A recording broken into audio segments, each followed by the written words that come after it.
always seemed so to us, but now in the division of the kingdom it appears not which the dukes he values most. For qualities are so weighed that curiosity in neither can make choice in either's moiety. Is not this your son, my lord? His breeding, sir, hath been on my charge. I have so often blushed to acknowledge him that now I am braced to it. I cannot conceive you. Sir, this young fellow's mother could. Whereupon she grew round-wombed, and had indeed, sir, a son for her cradle ere she had a husband for bed. Do you smell the fault? I cannot wish to fault and done the issue of it being so proper. But I have a son, sir, by order of law, some year elder than this, who yet is no dearer in my account. Though this knave came something saucily into the world before he was sent for, yet was his mother fair. There was good sport at his making, and the forcer must be acknowledged. Do you know this noble gentleman, Edmund? Yeah, my lord. My lord of Kent. Remember him hereafter as my honourable friend. My services to your lordship. I must love you and soon to know you better. Sir, I shall study deserving. He hath been out 9 years, and away he shall again. The king is coming.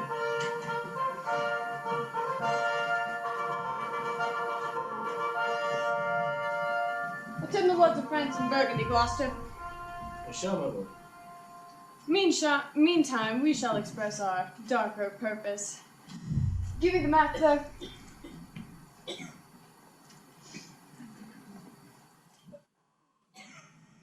Now we have divided in 3 our kingdom, and 'tis our fast intent to shake all cares and business from our age, conferring them on younger strengths, while we, unburdened, crawl toward death.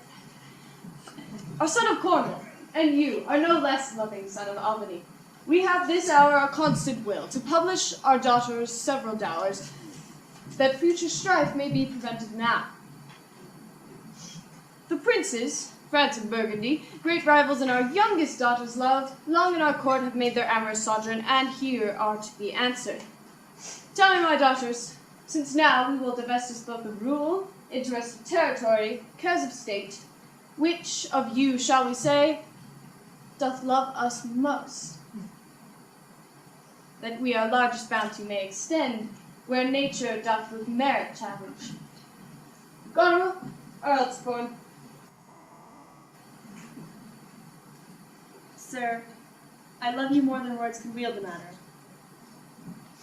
Dearer than eyesight, faith, and liberty, beyond what can be valued, rich or rare, no less than life with grace, health, beauty, honor, as much as child e'er loved, or father found, a love that makes breath poor and speech unable.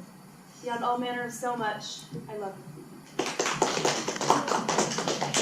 What shall Cordelia speak? Love and be silent. Of all these bounds, even from this line to this, with shadowy forests, with champaigns rich, with plenteous rivers and wide-skirted meads, we make thee lady. To thine and Albany's issues be this perpetual.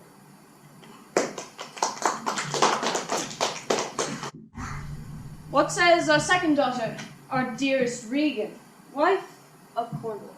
I am made of that self-metal as my sister, and prize me at her work. In my true heart I find she names my very deed of love. Only she comes too short. That I profess myself an enemy to all other joys which the most precious square of sense professes, and find I am alone felicity in your dear highness love. Oh, Cordelia, and yet not so, since I am sure my love's more ponderous than my tongue. To thee and thine hereditary ever remain this ample third of our fair kingdom, no less in space, validity, and pleasure than that conferred on Goneril. Now, our joy, though our last and least, to whose young love the vines of France and milk of Burgundy strive to be interrest, what can you say? To draw a third, more opulent than your sisters. Speak. Nothing, my lord. Nothing. Nothing. Nothing will come of nothing. Speak again. Unhappy that I am, I cannot heave my heart into my mouth. Love your majesty according to my bond, no more, no less. How, Cordelia? Make your speech a little, lest you may mar your fortunes. Good my lord, you begot me, bred me, loved me. I return those duties back our right fit. Obey you, love you, and most honor you.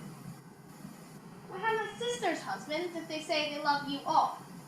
Haply, when I shall wed, the Lord hand must take my flight, shall carry half my love with him, half my care and duty. Sure I shall never marry like my sisters, to love my father all. But goes thy heart with this? Aye, my good lord. So young and so untender. So young, my lord, and true. Let it be so. Thy truth, then, be thy dower! For by the sacred radiance of the sun, the mysteries of Hecate and the night, by all the operation of the orbs from whom we do exist and cease to be here, I disclaim all my paternal care, propinquity, and property of blood, and as a stranger to my heart, and me hold thee from this forever! The barbarous Scythian, or he that makes his generation messes to gorge his appetite shall, to my bosom, be as well neighbored, pitied, and relieved as thou, my sometime daughter! My leash! Peace! Kent! Come not between the dragon and his wrath. I loved her most, and thought to set my rest on her kind nursery. Hence and avoid my sight! So be my grave, my peace, as here I give her father's heart from her. Call France! Who stirs?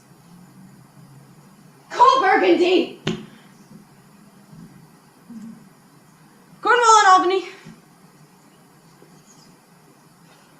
With my 2 daughters' dowers, digest the 3rd. Let pride, which she calls plainness, marry her. I do invest you jointly with my power, preeminence, and all the large effects that troop with majesty. Ourself, by monthly course, with reservation of 100 knights by you to be sustained, shall our abode make with you by due turn. Only we shall retain the name, and all the addition to a king. The sway, revenue, execution of the rest, beloved sons, be yours, which, to confirm this coronet part between you. Royal Lear, whom I have ever honored as my king, loved as my father, as my master followed, as my great patron thought on in my prayers. The bow is bent and drawn, make from the shaft. Let it fall, rather, though the fork invade the region of my heart. Be Kent unmannerly when Lear is mad? What wouldst thou do, old man? Think'st thou that duty should have dread to speak when power to flattery bows? To plainness honor's bound when majesty falls to folly. Reserve thy state, and in thy best consideration check this hideous rashness. Answer my life, my judgment. Thy youngest daughter does not love thee least, nor are those empty-hearted whose low sounds reverb no Kent holiness. on thy life no more! My life I never held but as a pawn to wage against thine enemies, nor fear to lose it, thy safety being the motive. Out of my sight! See better, Lear, and let me still remain the true blank of thine eye. Hear me, recreant! On thine allegiance hear me! That thou hast sought to make us break our vows, which we durst never yet, and with strained pride to come betwixt our sentences and our power, which nor nature nor our place can bear, our potency made good, take thy reward.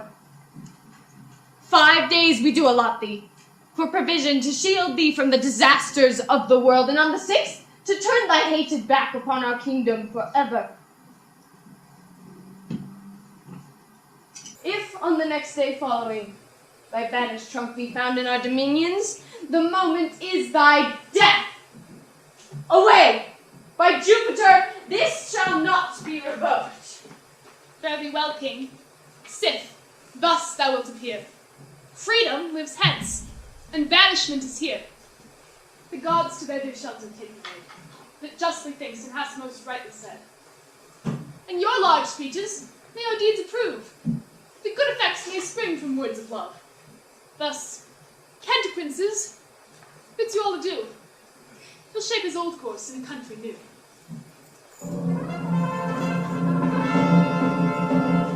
Here's France and Burgundy, my noble lord. My lord of Burgundy, we first address towards you, who with this king hath rivaled for a daughter. What in least will you require in present dower with her, or cease your quest of love? Most royal majesty, I crave no more than hath your highness offered, nor will you tender less. Right noble Burgundy, when she was dear to us, we did hold her so, but now her price has fallen. Sir, there she stands, if aught within that little seeming substance, or all of it, with our displeasure peace and nothing more, may fit we like your grace. She's there, and she is yours. I know no answer. Will you, with those infirmities she owes, unfriended, new adopted to our hate, dowered with our curse, and strangered with our oath, take her or leave her? Pardon me, sir, election makes not up in such conditions. And leave her, sir. For by the power that made me, I tell you all her wealth. For you, great king, I would not from your love make such a stray to match you where I hate. Therefore beseech you, to avert your liking the more worthier way, than on a wretch, whom nature is ashamed almost to acknowledge hers. This is most strange that she who e'en but now was your best object, the argument of your praise, long with your age, the best, the dearest, should in this trice of time commit a thing so monstrous, to dismantle so many folds of favour. Sure her offence must be of such unnatural degree that once is it, or your forevouched affection fall into taint, which to believe of her must be a faith that reason, that miracle, should never plan to lead. Yet, beseech your majesty, for I want that glib and oily art to speak and purpose not. So what I will intend, I'll do it before I speak. But you make known it is no vicious blot, murder or foulness, no unchaste actions, honored step, that deprive your grace of favor. Still soliciting I in such a tongue, but I'm glad I have not to have it lost in your liking. Better thou hast not been born than not to have pleased me better. Is it but this? A tardiness in nature which often leaves the history unspoke that it intends to do? My lord of Burgundy, what say you to the lady? Love's not love when it is mingled with cigars that stands aloof from the entire point. Will you have her? She is herself a dowry. Royal king, give but that portion which yourself proposed, and here I take Cordelia by the hand, Duchess of Burgundy.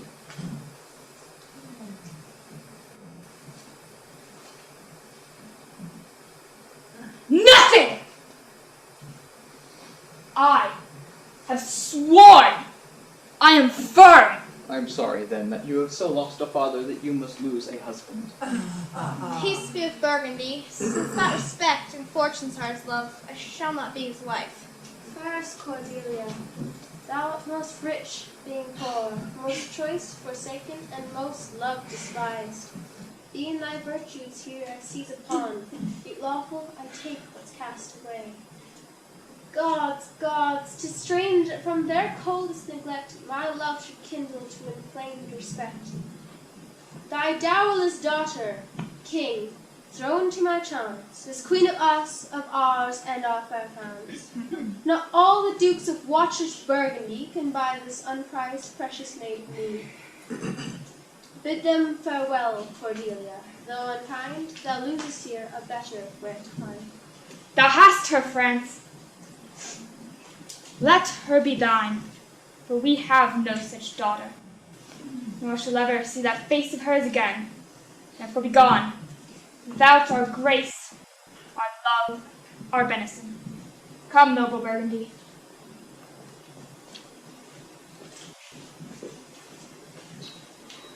Bid farewell to your sisters. The jewels of our father, with washed eyes Cordelia leaves you. I know you what you are, and like a sister, I am most loath to call your faults fair names. Love well our father, to your pressed bosoms I commit him. But Yet, alas, I stood with his grace. I would prefer him to a better place. Farewell to you both. Prescribe not us our duty. Let your study be to content your lord who has received you at fortune's alms. You have obedience scanted, and well are worth the want that you have wanted. Time to unfold with plated cunning hides. Who covers faults, laughs to shame your eyes. Well may you prosper. Come, my fair Cordelia. Sister, there's not little I have to say about what nearly appertains to us both. I think our father will have us right. That's certain. And with you, next month with us. You see how full of change his age is. The observation we have made of it has taught them little. He always loved our sister most, and with what poor judgment he has now cast her off appears too grossly. 'Tis the infirmity of his age, yet he hath ever but slenderly known himself. The best and soundest of his time hath been but rash. Then must we look from his age to receive not alone the imperfections of long engrafted condition, but therewithal the unruly waywardness that infirm and choleric years bring with them. Such unconstant starts are we like to have with him as this of Kent's banishment. There is further compliment of leave taking between France and him. Pray, let us sit together. If our father carry authority in such disposition as he bears, this last surrender of his will but defend us. We shall think further on this. We must do something, and in the heat.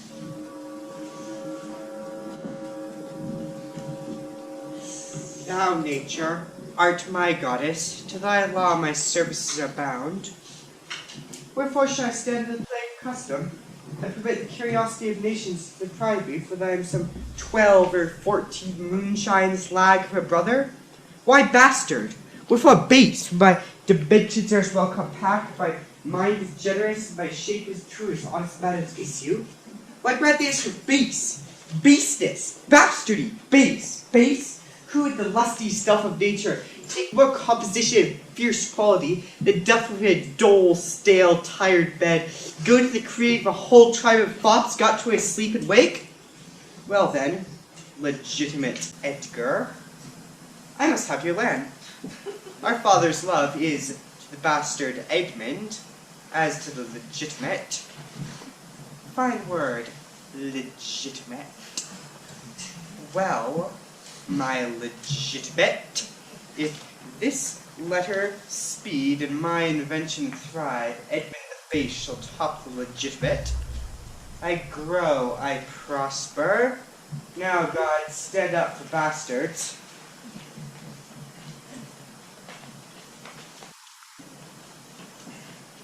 Kent banished thus, and France in choler party, and the king gone tonight, prescribed his power, confined to exhibition.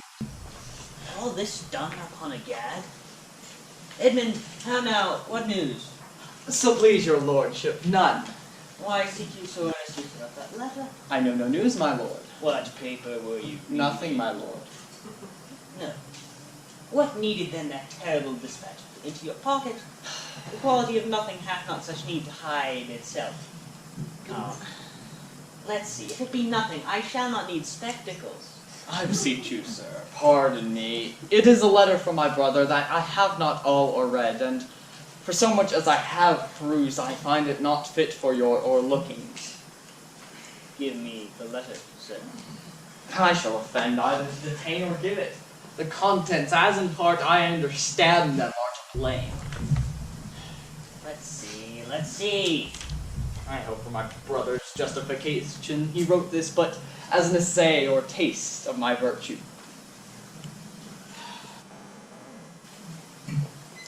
This policy and reverence of age makes the world bitter to the best of our times, keeps our fortunes from us till our age cannot relish of them. I begin to find an idle and fond bondage in the oppression of age tyranny, that sways not as it hath power, but as it is suffered. Come to me, that of this I may speak more. If our father should sleep till I waked him, you should enjoy half his revenue forever, and live the beloved of your brother, Edgar. conspiracy. Sleep till I wake him. You should enjoy half his revenue. My son, Edgar, had he a hand to write this, a heart and brain to read it in? Whence came this to you, sirrah? Who brought it? It was not brought to me, my lord. There's the cunning of it. I found it thrown in at the casement of my closet. You know the character to be your brother's. If the matter were good, my lord, I durst swear it were his, but in respect of that, I would fain think it were not. It is his. It is his hand, my lord, but I hope his heart is not in the contents. Has he never before sounded you in this business? Never, my lord. But I have heard him oft maintain it to be fit that sons at perfect age and the father's declined, the father should be as ward to the son, and the son manage his revenue. Villain, villain, villain! His very opinion in the letter. Unnatural, abhorred, detested, brutish villain, worse than brutish. Go, sir, seek him. I'll apprehend him. Abominable villain, where is he? I do not well know, my lord. If it shall please you to suspend your indignation against my brother till you can derive from him better testimony of his intent, you should run a certain course where, if you violently proceed against him, mistaking his purpose, it would make a great gap in your own honor and shake in pieces the heart of his obedience. I dare pawn down my life for him that he has writ this to feel my affection to your honor, and no other pretense of danger. Think you so? If your honor judge it meet, I will place you where you shall hear us confer of this, and by an auricular assurance have your satisfaction, and without any further delay than this very evening. To his father, that so tenderly and entirely loves him. Heaven and earth. Edmund, seek him out. Wind me into him, I pray you. Frame the business after your own wisdom. I would unstate myself to be in a due resolution. I will seek him, sir, presently. Convey the business as I shall find means, and acquaint you with all. These late eclipses of the sun and moon pretend no good to us. Though nature can reason itself thus and thus, yet nature finds itself scourged by the sequent effects. Love cools, friendship falls, and brothers decline. In cities, mutinies, in countries, discord, in palaces, treason, and the bond cracked like sun and father. This villain of mine comes under this prediction. There's son against father. The king falls from bias of nature. There's father against child. We have seen the best of our times. Machinations, hollowness, treachery, and all the ruinous disorders that follow us as quietly to it. Find out this villain, Edmund. Do it carefully. The noble and true-hearted Kent Bannock is offensive, honest. 'Tis strange. This is the excellent foppery of the world. That when we are sick in fortune, often the surfeits of our own behavior, we make guilty of our disasters the sun, the moon, and stars, as if we were villains by necessity, fools by heavenly compulsion, knaves, thieves, and treachers, by spherical predominance, drunkards, liars, and adulterers, by enforced obedience of planetary influence, and all that we are evil in by a divine thrusting on, an admirable evasion of whore-master man, to lay his goatish disposition on the charge of a star.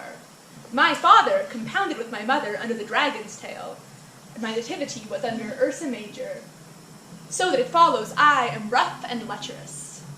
But I should have been that I am had the maidenliest star in the firmament twinkled on my bastardizing Edgar. Pat he comes, like the catastrophe of the old comedy, my cue is villainous melancholy, the sigh like Tom of Bedlam.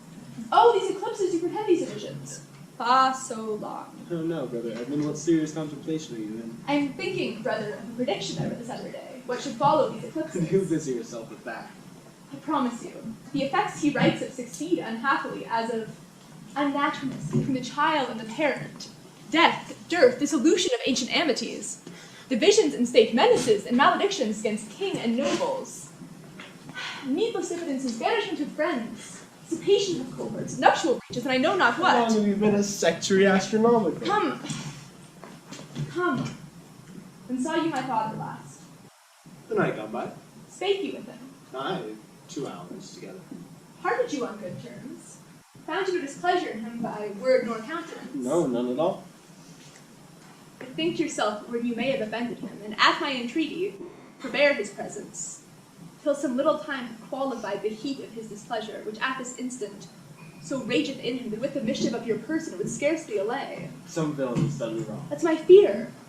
I pray you have a continent forbearance, and as I say, retire with me to my lodging, from whence I will fitly bring you to hear my lord speak. Pray ye go, there's my key. If you do stir abroad, go armed. Armed, brother? Brother, I advise you to the best. I am no honest man if there be any good meaning towards you. I have told you what I have seen and heard but faintly. Nothing like the image and horror of it. Pray you away. Shall I hear from you anon? I do serve you in this business. Credulous father, and a brother noble, whose nature is so far from doing harms that he suspects none. See the business. Let me, if not by birth, have lands by wit. All with me's meet that I can fashion fit.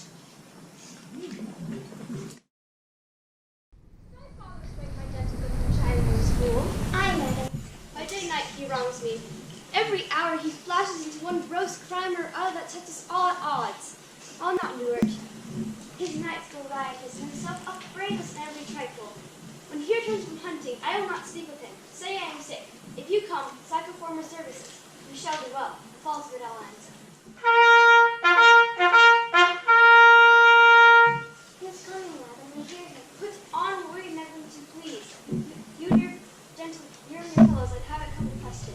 If he distastes it, let him to my sister, whose mind is mine I know, and that I want not to be overruled. I do old man, who still manages those authorities that he has thrown away.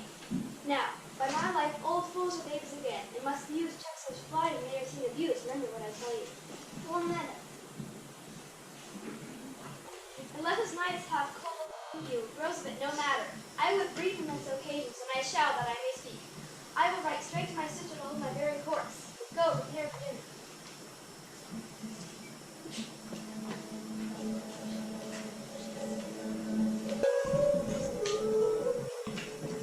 If but as well by other accents borrowed that can my speech diffuse, my good intent may carry itself to that full issue, for which I raised my likeness. Now, banished Kent, thou canst serve where thou dost stand condemned. So may it come, thy master, whom thou lovest, shall find thee full of labours.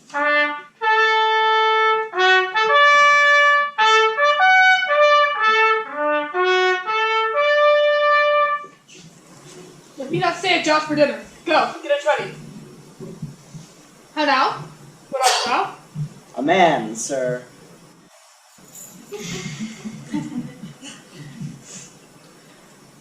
What dost thou profess? What wouldst thou with us? I do profess to be no less than I seem, to serve him truly that will put me in trust, to love him that is honest, to converse with him that is wise and says little, to fear judgment, to fight when I cannot choose, and to eat no fish.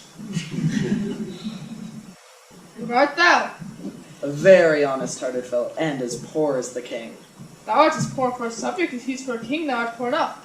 What wouldst thou? Service. Who wouldst thou serve? You. Dost thou know me? No, sir, but you have that in your countenance, which I would fain call master. What's that? Authority. What services canst thou do? Can keep honest counsel, ride, run, mar a curious tale in telling it, and deliver a plain message. Bluntly, that which ordinary men are fit for, I am qualified in, and the best of me is diligence. How old art thou? Not so young, sir, to love a woman for her singing, nor so old to dote on her for anything. Beers on my back. 48. Follow me. Thou shalt serve me. If I like thee no less after dinner, I'll not part with thee. Dinner! Ho, dinner! Where is my knave, my fool? Go ye, call him my fool. You, sir, where is my daughter? So please you. What says that fellow there? Call the clodpole back. Where's my fool, ho? I think the world's asleep. How now? What says that mongrel? He says, my lord, your daughter is not well. Why came the slave not back when I did call him then? Sir, he answered me in the roundest manner. He would not. He would. I know not what the matter is, my lord, but to my judgment, your kindness is not betrayed by that ceremonious affection as you are wont. As a greater favor of kindness appears in the general dependence, and the Duke himself also and your daughter. Sayest thou so? I beseech you pardon me, my lord, if I be mistaken, for my duty cannot be silent, and I think your highness wrong. Thou but rememberest me of mine own conception. I have perceived a most faint neglect of late, which I have rather blamed on mine own jealous curiosity than on some pretense or purpose to unkindness. I will look further into it. But where is my fool? I have not seen him this 2 days. Since my young lady's going into France, sir, the fool hath much pined away. No more that I have no news well. Will you and told my daughter I would speak with her? Will you call her to my fool? You, sir? Come hither, sir. Who am I, sir? My lady's father. My lady's father, my lord's knave, you whoreson dog, you slave, you cur! I'm none of these, my lord. I beseech your pardon. Do you bandy looks with me, you rascal? I'll not be stricken, my lord. Nor tripped neither, you base football player. Thank thee, Philip. Thou servest me, and I love thee. Come, sir. Rise away. I'll teach you differences. Away, away. If you will measure your lubber's length again, tarry, but away. Go to, have you wisdom. So. Now, my friendly knave, I thank thee. There's earnest of thy services. Let me hire him too. Here's my coxcomb. And now, my boy, what dost thou? Sirrah, your best, take my coxcomb. Why, fool? Why? For taking on parts, the out of favor, nay, and thou canst not smile the wind sits. Thou catch a cold shortly there. Take my coxcomb. Why, this fowl hath banished 2 on his daughters, and the third a blessing against his will. If thou follow this man, thou must needs wear my coxcomb. Count on, uncle, what I had 2 coxcombs and 2 daughters. Why, my boy? Why, if I give them all my living, I keep my coxcombs myself. There's my go beg another of thy daughters. Take it, sirrah. Whip. Shoots a dog that must be kennel. He must be whipped when the lady draft may stand by the fire and stake. A pestilence gall to me. Sirrah, I'll teach thee a speech. Do. Mark it. More than thou showest, speak less than thou knowest, none less than thou owest, ride more than thou goest, none less than thou trowest, set less than thou throwest, leave thy drink on that floor, and keep your door, and then thou shalt have more than 2 tens to a score. This is nothing, fool. Then 'tis like the breath of an unfaith lawyer, who gave thee nothing for it. Can you make no use of nothing, uncle? No, lad, nothing can be made out of nothing. Prithee, tell it. So much the rent of lands come to, he will not believe a fool. A bitter fool? Dost thou know the difference, my boy, between a bitter fool and a sweet one? No, lad, teach me. The Lord that counsel thee to give away thy land, come place him here by me, do thou for him stand. The sweet and bitter fool will presently appear. One in malt leave here, the other found out there. Dost thou call me fool, boy? All the other title glass given away that was sworn with. This is not altogether, fool, my lord. No, faith, Lord and great men will not let me. If I do not do it, they'll pardon it, and ladies do. They'll not let me have all the food myself. And uncle, give me an egg, and I'll give thee 2 crowns. And what 2 crowns shall they be? Why, after cut the egg in the middle and eat up the meat, 2 crowns of the egg. Open side crown in the middle, and gave us away both parts.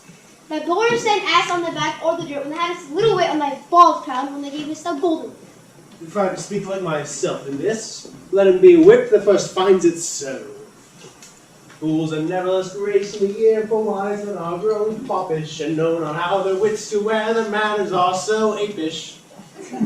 When will you want to be so full of songs, sirrah? I have used it, uncle, ever since thou madest thy daughters thy mothers, for when thou gavest them the rod, and putst down thine own breeches. They for sudden joy did weep, and I for sorrow songs. That such a king should play bo peep, and go the fools among. Really, uncle, keep a schoolmaster that could teach thy fool to lie. I would fain learn to lie. And you lie, sirrah, will have you with it. I marvel what kin now my daughters are. They'll have you whipped for speaking true. Thou wilt have me whipped for lying, and sometimes I am whipped for holding my peace. I'd rather be any kind of thing than a fool. And yet, it would not be thee, uncle. Thou hast pared thy wit on both sides and left nothing in the middle. Here comes one of these parents. Oh no, daughter. What makes that front on? You think you are too much of wet and crown. Thou wast a pretty fellow when thou hadst no need to care for her crown. Now thou art an old tattered figure. I am better than thou art. I am a fool. Thou art nothing. Yes, forsooth, I will hold my tongue, so your face bids me leave, saying nothing. He that keeps no crust of rum, weary of all shall want some. That's a shell peace talk. Not only, sir, this, for all licensed fools, but other of your instant enemy, who are the carpet crew breaking forth in rank, not to be endured, riots. Sir, I hope by making this well known on you, to found a safe redress, but now grow fearful by what yourself too late have spoken done, that you protect this court, and put it on by your allowance, which if you should befall, not escape censure, nor the redress of sea, which in the tender of the wholesome wheel might its working do you that offence, that else were shame, that their necessities were called sweet proceeding. For you know, nuncle, the hedge sparrow fed the cuckoo so long that it had its head bit off by its young. So out the candle, and we were left dark. Are you our daughter? I would you would make use of your good wisdom, or if I know you are wrong, and put away these dispositions which will transport you from what you rightly are. May not an ass know when the cart draws the horse? Oh, jump! I love thee! Any here know me? This is not Lear. Does Lear walk thus, speak thus? Where are his eyes? Either his notion weakens, his discerning's a lethargied. Waking. 'Tis not so. Who is it that can tell me who I am? I would learn by that. For by the marks of sovereignty, knowledge, and reason, I should be false persuaded I had daughters. They would call obedience officer. Your name, fair gentlewoman. This admiration, sir, is much the savour of other your new prince. I do beseech you to understand my purpose of that, as your old and reverend should be wise. Here you keep 100 knights and squires, men so disordered, so debauched and bold, that this our court shows like a riotous epicures on her lust, makes it more like a tavern or brothel than a grace palace. The shame itself does speak. For instant remedy, be then desired by her, that also take the very thing she does, a little to this quantity your trade, and the remainder that shall still depend to be such men as may resort your age, which know themselves, and you. Darkness and devils. Saddle my horses, call my train together. Degenerate bastard, I'll not trouble thee. Yet have I left a daughter. You strike my people, and your disordered rebel makes servants of their betters. Woe that too late repents. Is it your will? Speak, sir. Prepare my horses. Ingratitude, thou marble-hearted fiend, more hideous when thou showest thee in a child than the sea monster. Pray, sir, be patient. Detesting kites, my train are men of choice in rarest parts that all particulars of duty know, and in most exact regard support the worships of their name. O most small fault, how ugly didst thou and Cordelius show, which like an engine wrenched my frame of nature from the fixed place, drew from my heart all love and added to the gall. Oh, Lear, Lear, Lear, beat at this gate that let thy folly in, and thy dear judgment out. Go, go, my people. My lord, I am as guiltless as I am ignorant. What hath moved you? It may be so, my lord. Here, nature, here, dear goddess, here. Suspend thy purpose if thou didst intend to make this creature fruitful. Unto her womb convey sterility. Dry up in her the organs of increase, and from her derogate body never spring a babe to honor her. If she must teem, create her child of spleen, that it may be a thwart this natured torment to her. Let it stamp wrinkles in her brow of youth with cade and tears for channels in her cheeks.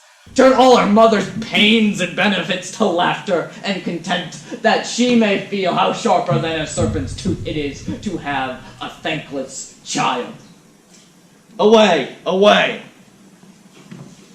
Now God, the door, whereof comes this? Never afflict yourself to know more of it. But let his disposition have the scope as dotage gives it. What? 50 of my followers at a clap within a fortnight. What's the matter, sir? I'll tell thee life and death, I am ashamed that thou hast power to shake my manhood thus, that these hot tears which come from me perforce should make thee worth them. Blasts and fogs upon thee, the untented woundings of a father's curse pierce every sense about thee. Old, fond eyes, who weep this cause again, I'll pluck ye out and cast you with the waters that you lose to temper clay. Huh. Let it be so. I have another daughter, who I am sure is kind and comfortable. When she shall hear this of thee with her nails, shall flay thy wolvish visage. Thou shalt find that I'll resume the shape, which thou dost think I have cast off forever. Do you mark that? I cannot be so partial, my lord, with the great love that I bear you. This man has the counsel. 100 knights. This wood, and saves 11 feet are 100 knights. Yes, on each dream, each buzz, each fancy, complaint, dislike, he may guard his dotage with their powers and hang our lives at mercy. What Oswald I say?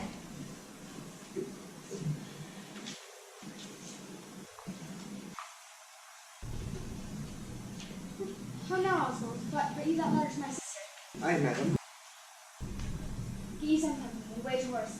Inform her full of my particular fear, and there to add some reasons of your own, as make the practice more. Get you gone and hasten your return.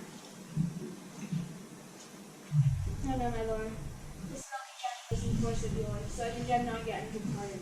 You are much more a task for want of wisdom than praise for harmful minds. Well, you may fear too far. Save to trust too far. Let me still take away the harms I fear, not fear still succeeding. I know his heart, and I writ my sister. If she sustained him in his 100 nights when I have chosen.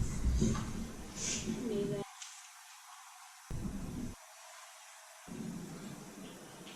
I cannot be so partial, Connell, the great love that I bear you.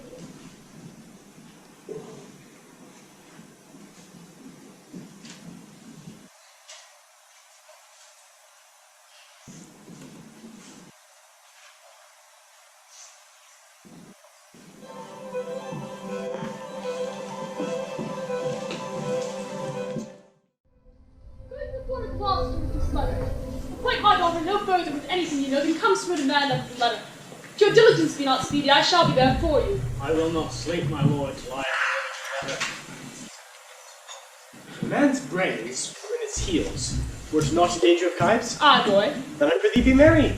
Thy wit shall not go slipshod. Ha ha ha. So see, thy other daughter will use thee kindly. But though she says like this, as a crab's like an apple, yet I can tell what I can tell. What canst tell, boy? She will taste as like this as a crab does to a crab. Canst thou tell why one's nose stands in the middle on one's face? No.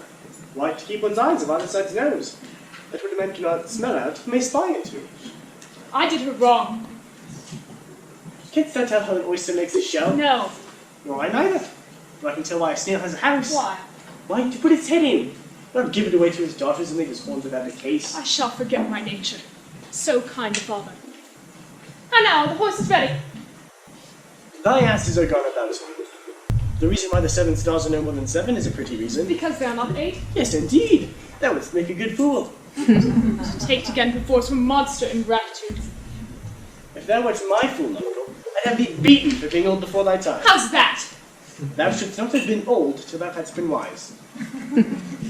Let me not be mad.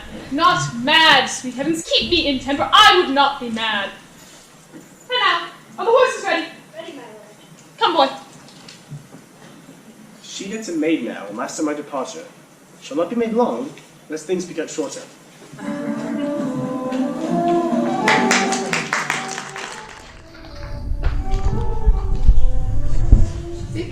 And you, sir, I have been with your father, and give him notice that the Duke of Cornwall and Regan, his Duchess, will be here with him tonight. How comes that? Nay, I know not. You have heard of the news abroad. I mean, the whispered ones. There you have the ear-piercing arguments. Not to work, pray, what are they? Have you heard of no laughing war twixt the Duke of Cornwall and Albany? Not to work. You may do so, sir, in time. Very well, sir. Tonight? The better. Best. This weaves itself perforce into my business. My father hath set guard to seek my brother, and I have one thing of a freezing question which I must ask. Bring me some fortune, work Brother, a word descends! Brother, I say! My father watches. Oh, sir, intelligence is given where you are hid. You have now the good advantage of the night. Have you not spoken against the Duke of Albany? Duke of Cornwall, he's coming now, in knights in haste. And bring him with it. Have you nothing said upon his party against the Duke of Albany? Advise yourself. I'm sure on it, not a word. Here, my father, you, pardon me, coming, I must draw my sword upon you. Draw, see to defend yourself.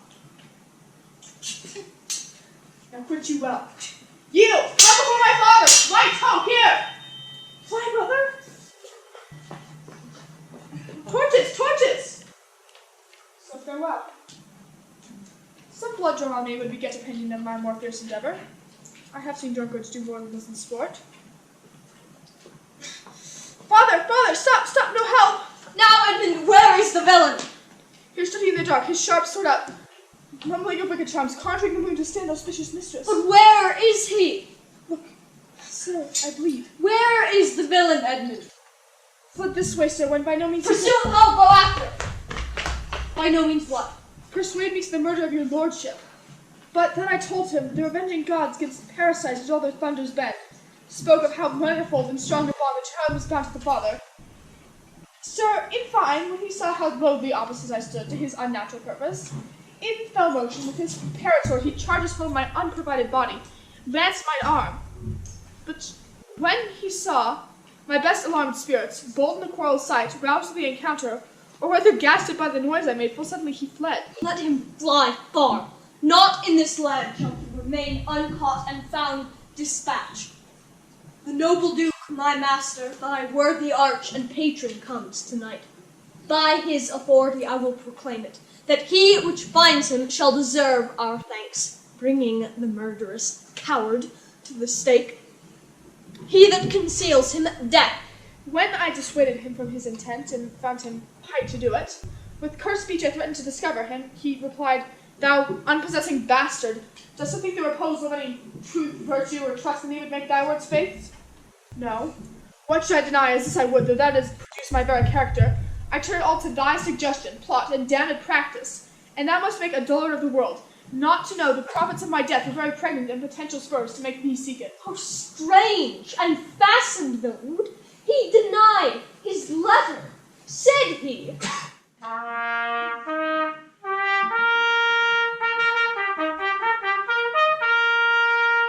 Hark, the Duke's trumpets. I know not why he comes.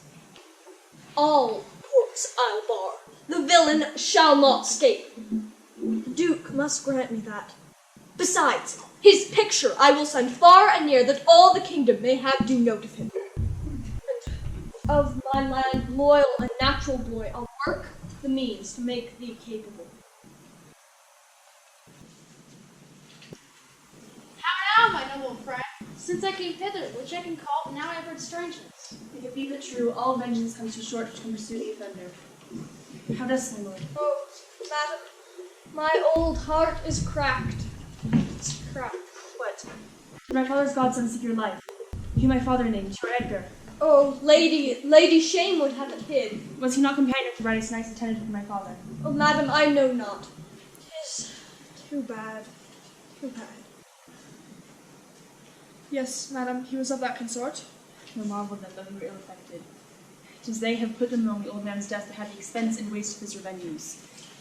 I had this present evening from my sister been well informed of them, and in such disposition, if they come to sojourn at my house, I'll not be there. Nor I assure thee, Regan. Edmund, I hear that you have shown your father a childlike office. 'Twas my duty, sir. He did brave his practice, and received this hurt, you see, striving to apprehend him. Is he pursued? Aye, my good lord. If he be taken, he shall never more be feared from harm, make your own purposes. How have I strength to prove? For you, virgin obedience, adopt assistance, so much commend itself, you shall be ours. Natures of such deep trust we shall much need. Pursue thou. I shall serve you, sir. Truly. However else. For him I thank your grace. You do not know the king to visit you. Thus, out of season, fretting dark at night. Occasions, noble Gloucester, some prize where we must have use of your advice. Our father he has writ, so with our sister of differences, which I best thought fit to answer from our home. The several messengers from hence attend dispatch. our good old friend, lay comfort in your bosom, and bestow your needful counsel to our businesses, which craves the instant use. I serve you, madam. Your graces are right welcome.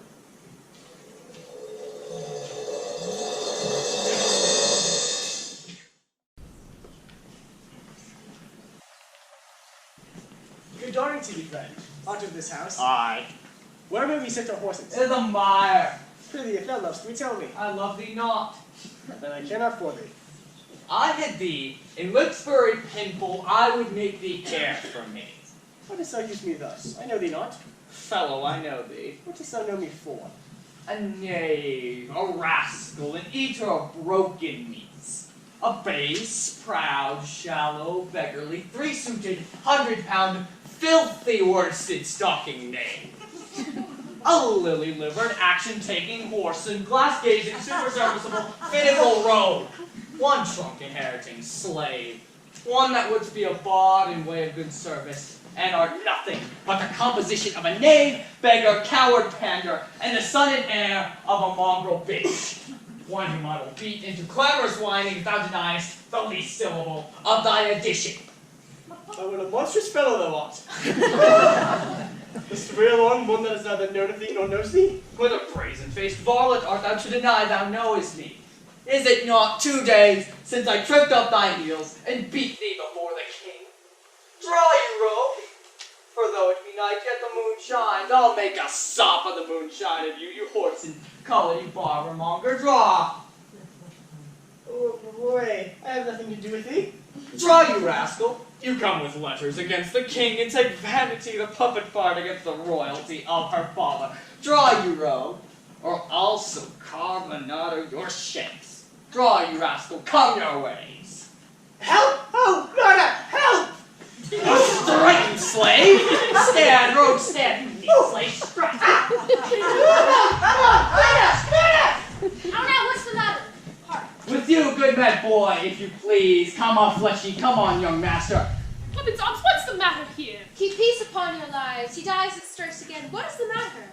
Messengers from our sister and the king. What is your difference? Speak. I am scarce a breath, my lord. No matter, you've so bestirred your valor, you cowardly rascal. Nature disclaims in thee, a tailor made thee. Thou art a strange fellow. A tailor make a man. A tailor, sir, a stonecutter or a painter could not have made him so ill, though they had been but 2 years of the trade. Speak yet. How grew your quarrel? This ancient ruffian, sir, whose life I have spared next to his grey beard. Thou horse insane! Thou unnecessary letter! My lord, if you will give me leave, I will trade this unbolted villain into water and dot the wall of jigs with him. Spare my grey beard, you wagtail! Peace, Sirrah. You reverend braggart. Know you no reverence. Yes, sir, but anger hath a privilege. Why art thou angry? That such a slave as this should wear a sword, who wears no honesty. Such smiling rogues as these, like rats, oft bite the holy cords of twain which are too entrenched unloose. Smooth every passion that in the nature of their lords rebel, being oil to fire, snow to the colder moves, revenge affirm and turn their halcyon beaks with every yell and vary of their masters, knowing not, like dogs, but following. A plague upon your epileptic visage, smile you my speeches as I were fool. Goose, if I had you upon Sarum Plain, I'd drive you cackling home to Camelot. What? Art thou mad, old fellow? Who fell you out? Say that. No contraries hold more antipathy than I in such a knave. Why dost thou call him knave? What is his fault? His countenance likes me not. No more perchance 'tis mine, nor his, nor hers.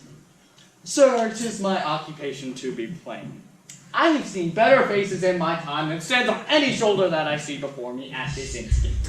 This is some fellow who, having been praised for bluntness, doth affect a saucy roughness, and constrains of God quite from his nature. He cannot flatter. He, an honest mind and plain, he must speak truth, and they will take it so. If not, he's plain.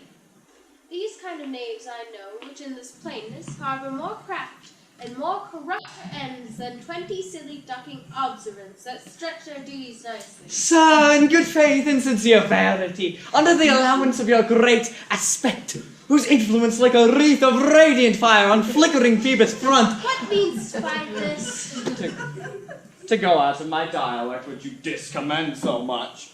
I know, sir, I am no flatterer. He that hath beguiled you in a plain accent was a plain knave, which for my part I will not be, though I should win your displeasure to entreat me to it. What was the offense you gave him? I never gave him any. It pleased the king, his master, very late to strike at me upon his misconstruction, when he, compact and flattering his displeasure, tripped me behind, being down, insulted, railed, and put upon him such a deal of men that worthied him got praises of the king, and, in the fleshment of this dread exploit, drove me here again. None of these rogues and cowards, but Ajax is their fool. Fetch forth the stocks. You stubborn ancient knave, you reverend beggar, we'll teach you. Sir, I am too old to learn. Call not your stocks for me. I serve the king, on whose employment I was sent to you. You shall do small respects, show twofold malice against the grace in person of my master stalking his messenger. Fetch forth the stocks. As I have life and honor, there shall he sit till noon. Till noon? Till night, my lord, and all night too. Why, madam, if I were your father's dog, you should not use me so. Sir being his knave, I will. This is some fellow of the self-same color our sister speaks of. Come, bring away the stocks. Let me beseech your grace not to do so. His fault is much, and the good king his master will check him for. Your purpose, low correction, is such as basest and contemned stretches. For pilferings and most common trespasses are punishment. The king his master needs mistaken ill, that he so slightly valued in his messenger should have him thus restrained. I'll answer that. My sister may receive it much more worse to have her gentleman abused, assaulted for following her affairs. Put in his legs.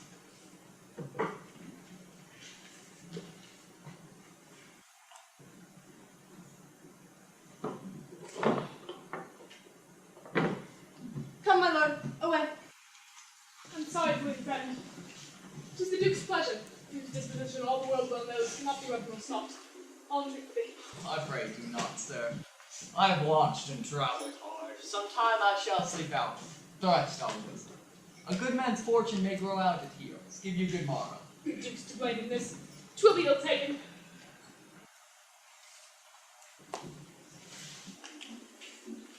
Good king, that must approve the common saw. Out of heaven's benediction comes to the warm sun. Approach thy beacon to this underglow, that by thy comfortable beams I may peruse this letter.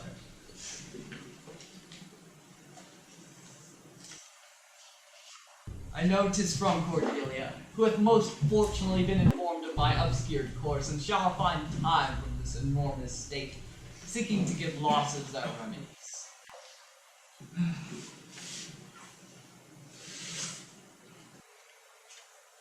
Big vantage, heavy eyes, not to view this shameful lodging. Fortune, good night. Smile once more, turn thy wheel.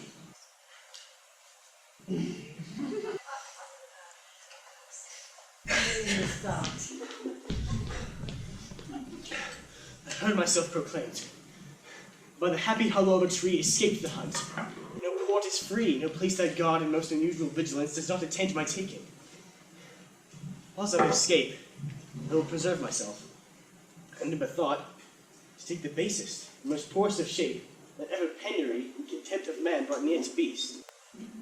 My face all grimed with filth, blanket my loins, elf all my hairs and knots, and with presented nakedness outface the winds and persecutions of the sky. The country gives me proof and precedent of bedlam beggars, who with roaring voices strike in their numbed and mortified arms. Pins, wooden pricks, nails, sprigs of rosemary, and with the swirl of objects from low farms. Poor peasant villages, sheepscotes and mills, sometimes with lunatic bands, sometimes with prayers, enforce their charity. Poor Turligod. Poor Tom. That's something yet. Edgar. I nothing am.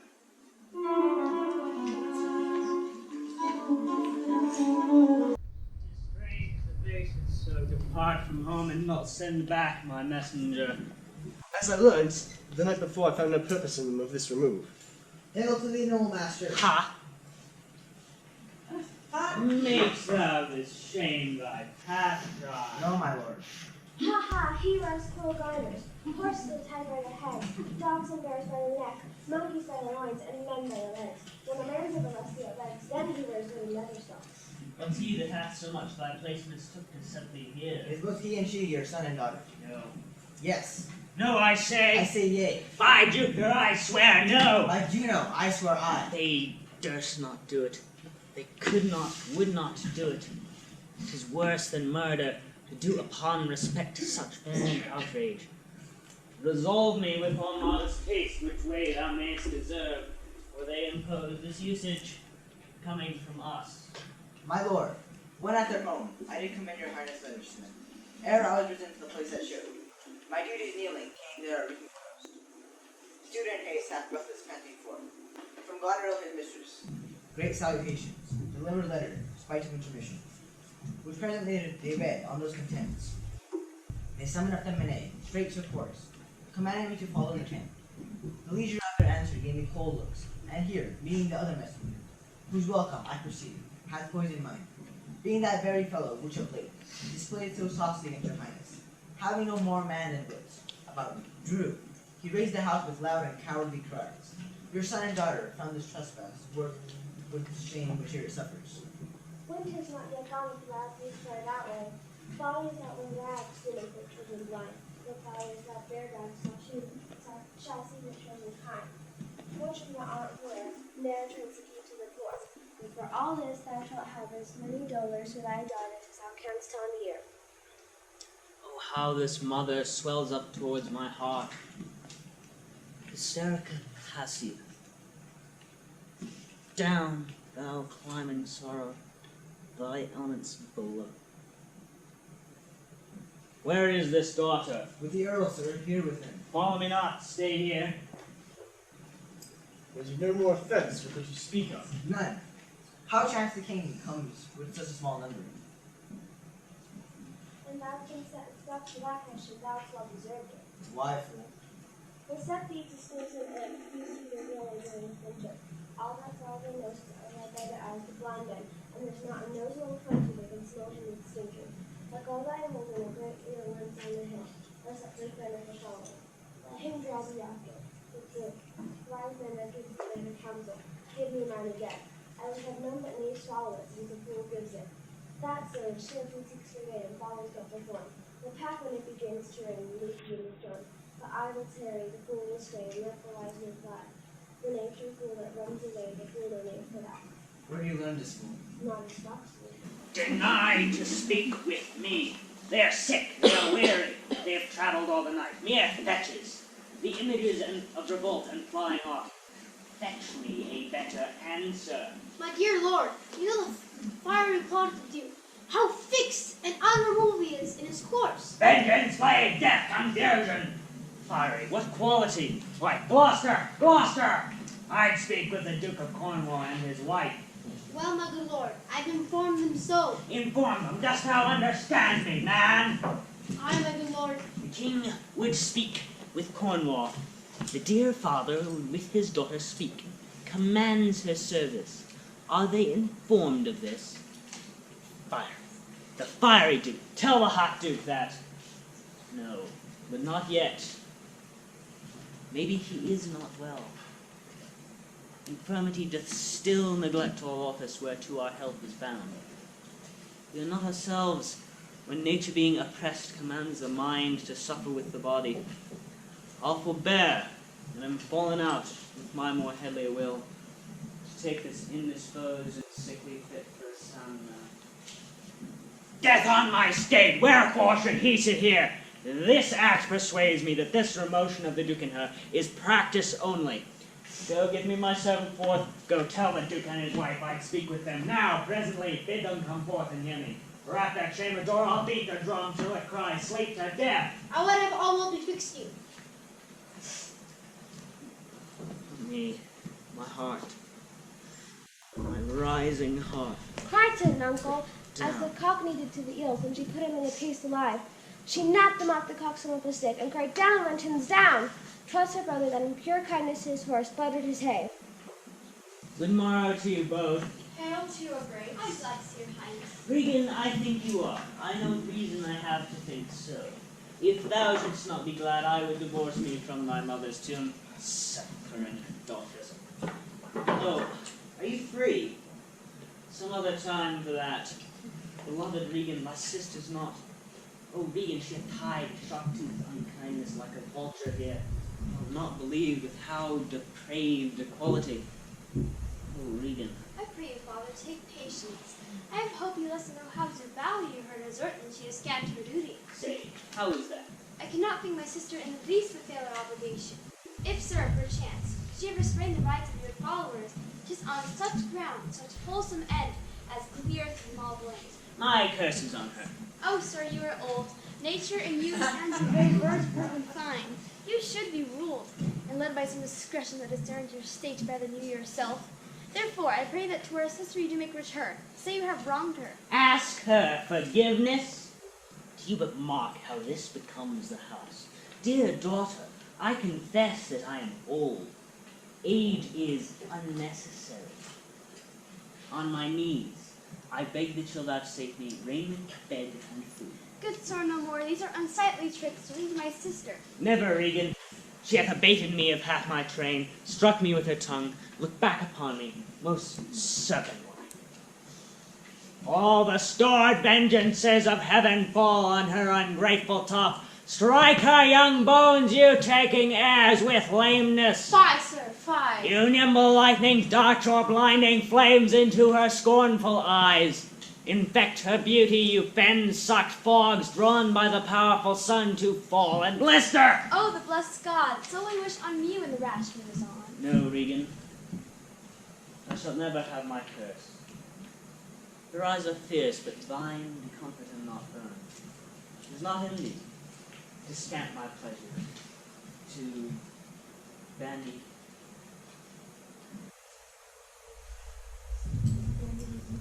hasty words, and in conclusion, to impose the bolt against my coming in. Thou better knowest the offices of nature, following the child with dues of gratitude, effects of courtesy. Thy half kingdom hast thou not forgot, wherein I thee endow. Good sir, the purpose. Who put my man with the stocks?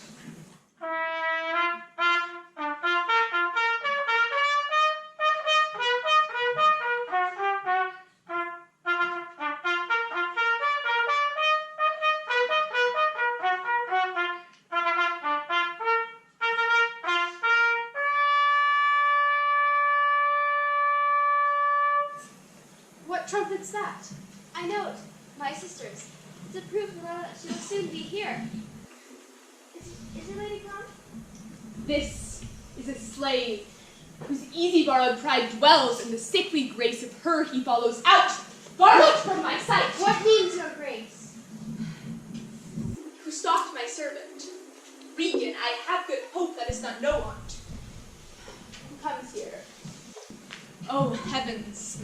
If you do love old men, if your sweet sway allow obediences, if you yourselves are old, make it your cause, send down and take my part. I'm not ashamed to look upon this beard. Oh, Regan, will you take her by the hand? Why not by the hand, sir? How have I offended? All's not offense that indiscretion finds and dotage turns so. Oh, sides, you are too tough. Will you yet hold? How came my man in the socks? I set him there, sir, but his own disorders deserve much less advancement. You? Did you? I pray you, Father, being weak, seems so. To the expiration of your loan, you will return in secure my sister, smithing half your trade. Come then to me. I'm now from home, and out of that provision shall be needful for your repayment. Return with her, and 50 men dismissed. No, rather I abjure all ruse and choose to wage against the enmity of the air, be a comrade with the wolf and owl. Return with her. Why, the hot-blooded France that doubtless took our youngest born, I could as well be brought to knee his throne, and squire-like pension beg to keep base life afoot. Return with her, Persuade me rather to be slave and son to this attested groom. At your choice, sir. I prithee, daughter, do not make me mad. I will not trouble thee, my child, farewell. We'll no more meet, no more see one another. Yet thou art my flesh, my blood, my daughter, or rather disease is in my flesh, which I must needs call mine. Thou art a boil, a plague sword, embossed carbuncle in my corrupted blood. I'll not chide thee, let shame come when it will. I do not call it, I do not bid the thunder bearer shoot, nor tell tales of thee to high judging Jove. Mend when thou canst, be better at thy leisure. I can be patient, I can stay with Regan. I and my 100 knights. Not altogether so. I must not forget nor provide for your fit welcome. Give ear, sir, to my sister. For those that mingle reason with your passion with me content to make you old and so. But she knows what she does. Is this well spoken? I dare vouch, sir. What, 50 followers is not well, but do you need of more? Ye are so many. Set them up charge and danger to speak against the great number. Upon one couch and many people under two commands with amity.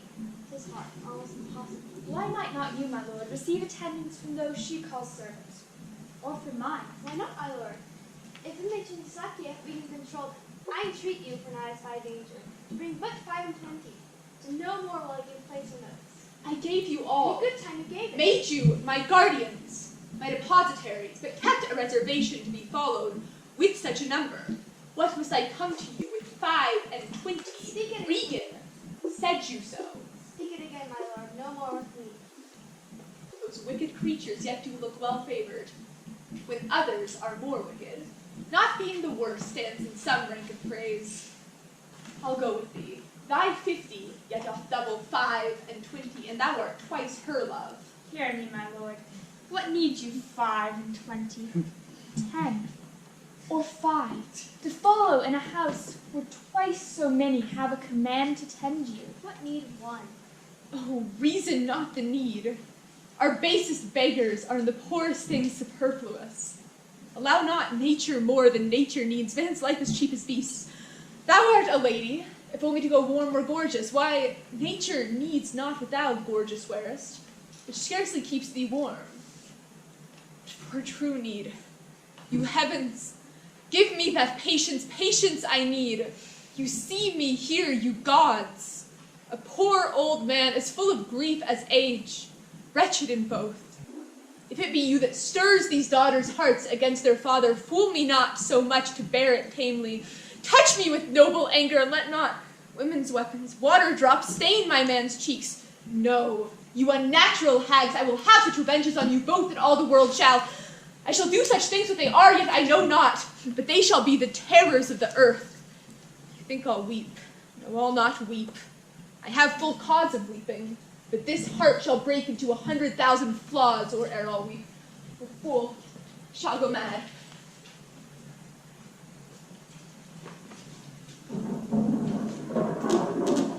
Let us withdraw. 'Twill be a storm. This house is little. The old man and his people have been oversold. 'Tis his own blame that hath put himself from rest, and must needs taste his folly. For his particular, obviously is loudly, but not one is false. So am I purposed. Where's my lord of Gloucester? Followed the old man forth. He has returned. The king is in high rage. Whither is he going? He calls the horse, but will, I know not whither. 'Tis best to give him way. He leads himself. My lord, entreat him by no means to stay. Alack, the night comes on, the highlands are sore ruffled. For miles about is scarce a bush. Oh, sir, to willful men, the injury they themselves procure must be their schoolmaster. Shut up your doors. He is tender with a desperate train, and what they may incense him to, being apt to have ear abused, wisdom bids fear. Shut up your doors, my lord. 'Tis a wild night. My Regan counsels well. Come out of the storm.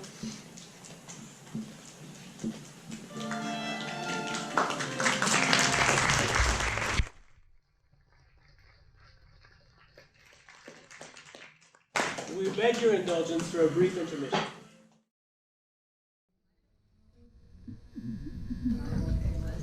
Who's there besides foul weather? No, where's the king?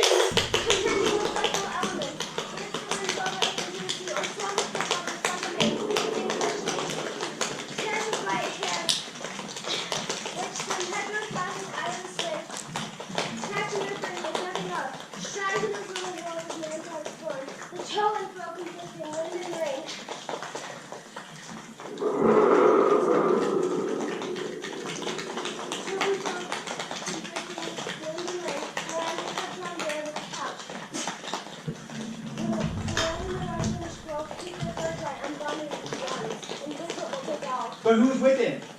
None but the king who lives to have just his heart-struck injuries. Sir, I do know you, and thereupon wardsmen will commend a dear thing to you. During division, although yet the face of it is covered with mutual cunning keeps Albany and Cornwall, who have not that their great stars thrown and set high, servants, which seem no less, which are to France the spies and speculations intelligent to our state.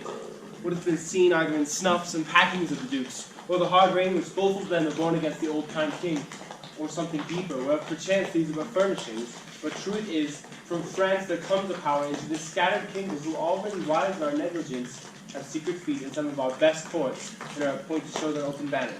Now to you, if on my credit you are built so far to make your speech Dover, you shall find some who will thank you, making just report of how unnatural and unmanly saw the king across the plain. And the gentlemen of blood and breeding, and from some knowledge and assurance, offer this office to you. I will talk further with you. No, do not. For confirmation that I am much more than my outwell, open this particularly contains. If you shall see Cordelia, as good up but you shall, show her this ring, and she shall tell you who that fellow is, yet you do not know. Fire this storm, I will go seek the king. Wait, you have no word to say? Few words, but to effect greater than all yet. That when we have found the king, it was your pain that way, all this, keep the first lights on him, all the other. Blow, winds, and crack your cheeks! Rage! Blow, you cataracts and hurricanes, spout! That you may drench our steeples, drown the cocks! Thou, sulphurous and thought-executing fire, cold courier of the oak-cleaving thunderbolt, singe my white head! Now, all shaking thunder, strike flat the thick rotundity of the world, crack nature's mold, all German spill at once that makes ingrateful men. Oh no, pour holy water in a dry house is better than this rainwater out of the door. Good uncle, in. Ask thy daughter's blessing. Here's a night that pities wise men nor fools. Rumble thy bellyful! Spit, fire, spout, rain, nor rain, wind, thunder, fire are my daughters. I tax not you, you elements, with unkindness. I never gave you kingdom, called you children. You owe me no subscription. Then let fall your horrid pleasures here. I stand your slave, poor, infirm, weak, and despised old man. And yet I call you servile ministers that will, with two pernicious daughters, join your high-engendered battles against a head as old and white as this. Oh, 'tis foul. Whoever has a house to put heads in has a good headpiece. The codpiece that will house, before the head has any, the head indeed shall louse. So beggars marry many. He that makes his toe, if he his heart should make, shall of a corn cry woe, and turn his sleep to wake. For there never yet was fair women, if she made mouths in glass. No, I will be the pattern of all patience. I will say nothing. Who's there? Here's grace in a codpiece that's a wise man and a fool. Master, are you here? Things that love night love not such nights as these. The wrathful skies dazzle the very wanderers of the dark and make them keep their pace. The thousand man should sheets of fires, thirst of horrid thunder, such groans of roaring wind and rain, and never remember to be purged. Man's nature cannot carry the affliction nor the fear. Let the great gods that hold this dreadful putter o'er our heads seek out their enemies now. Tremble, thou wretch that hast within thee undivulged crimes, unwit of justice. Hide thee, thou bloodied hen, thou perjured and thou similar of justice, that art incestuous, hated, to pieces shaped under covert and conveniencings of practice on man's life. Hide, pent-up guilt, drive your concealing countenance, and cry these dreadful summoners grace. I am a man more sinned against than sinning. Black-headed, gracious my lord, hard here by his hope. From friendship may it lend you against the tempest.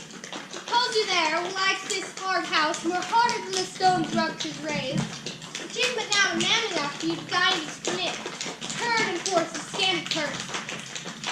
My wits begin to turn. Come on, my boy. Let us, my boy. Art cold. I'm cold myself. Where's the straw, fellow? The art of our necessities is strange that makes the vile seem precious. Come, bring us to this hovel. Poor fool and knave, I've one part in my heart that's sorry yet for thee. He that has and a little tiny bit, what with hair, ho, the wind and the rain, must make content with his fortunes that goes a-rain, it raineth every day. True, boy. Come, bring us to this hovel. I'll speak a prophecy ere I go. When priests are more in word than matter, when brewers mar their malt with water, when nobles are tailors' tutors, no heretics burned but wenches' suitors, then shall the realm of Albion come to great confusion, when every case in law is right, no squire in debt, nor no poor knight, when slanders do not live in tongues, nor cut purses come not to throngs, when usurers till their gold in a field, and whores and bawds do churches build. Then comes the time who lives to see it, that going shall be used with feet. This prophecy Merlin shall make, for I live before his time.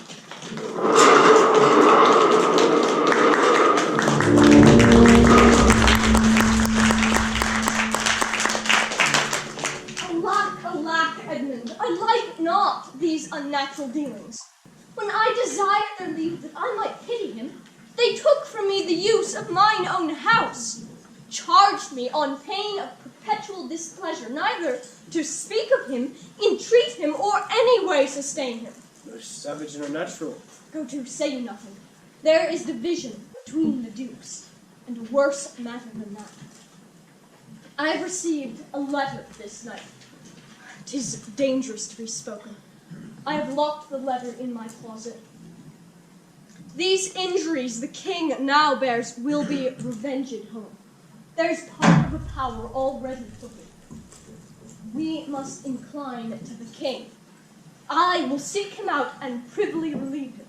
Go you and maintain talk with the duke, that my charity be not by him received. If he asks, I'm ill and gone to bed. If I die for this, as no less am I threatened for, the king, my old master, must be relieved. Strange things are toward. Pray you, Edmund, be careful. Scarcely forbid thee shall the duke instantly know, and of that letter too. This seems a fair deserving, and must draw me. That which my father loses, no less than all. The younger rises when the old doth fall.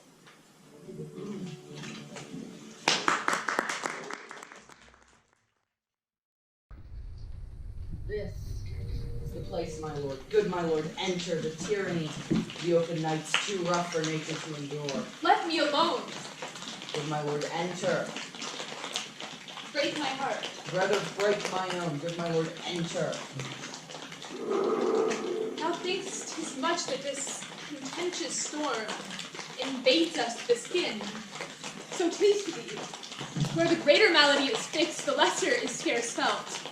Thou'st shun a bear, but if thy flight lay toward the roaring sea, thou'st meet the bear in the mouth. When the mind's free, the body's delicate. This tempest in my mind doth from my senses take all feeling else, save what beats there. Filial gratitude. Is it not as this mouth tear this hand for lifting food to it? That I will punish home. No, I will weep no more, and such a night can shut me out? Pour on! I will endure. In such a night as this, O Regan, God will your kind old father. His frank heart gave all own. That way madness lies, let me shun that, no more of that. Good my lord, enter here. Prithee, go in thyself. Seek thine own ease. This tempest will not give me leave to wander on things that hurt me more. But I'll go in. In. Boy, you first. Scythian. I'll pray and then I'll swim. Poor, naked wretches, wheresoe'er you are, defy the pelting of this pitiless storm. How shall your houseless heads and unfed sides, your looped and windowed raggedness defend you from seasons such as this? Oh, I have ta'en too little care of this. Take physic, pomp, expose thyself to feel what wretches feel, that thou may shake the superflux of them and show the heavens more just. Poor Tom. Here's a spear. Help me, help me. Give me thy hand. Who's there? A spear. He says his name is poor Tom. Lord, thou dost grumble there in the straw. Come forth. Away! The foul fiend follows me. Through the sharp blossom blows the cool wind. Go to thy cold beds and warm thee.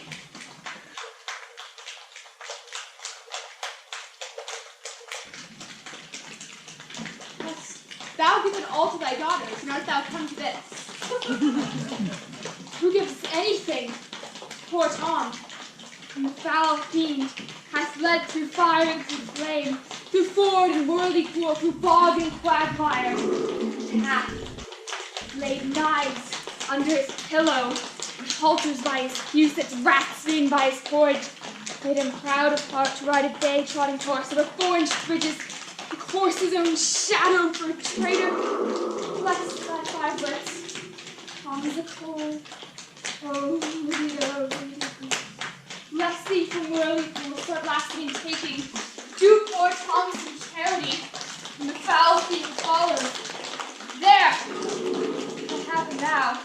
And there again! And there! But his daughters brought him to this pass. Didst thou save nothing? Didst thou give him all? He hath no daughters, sir. Death! Traitor! Nothing could have subdued nature to such a lowness. The unkind daughters. Is it the fashion that discarded fathers should have thus little mercy on their flesh? Judicious punishment, was this flesh begot those pelican daughters. What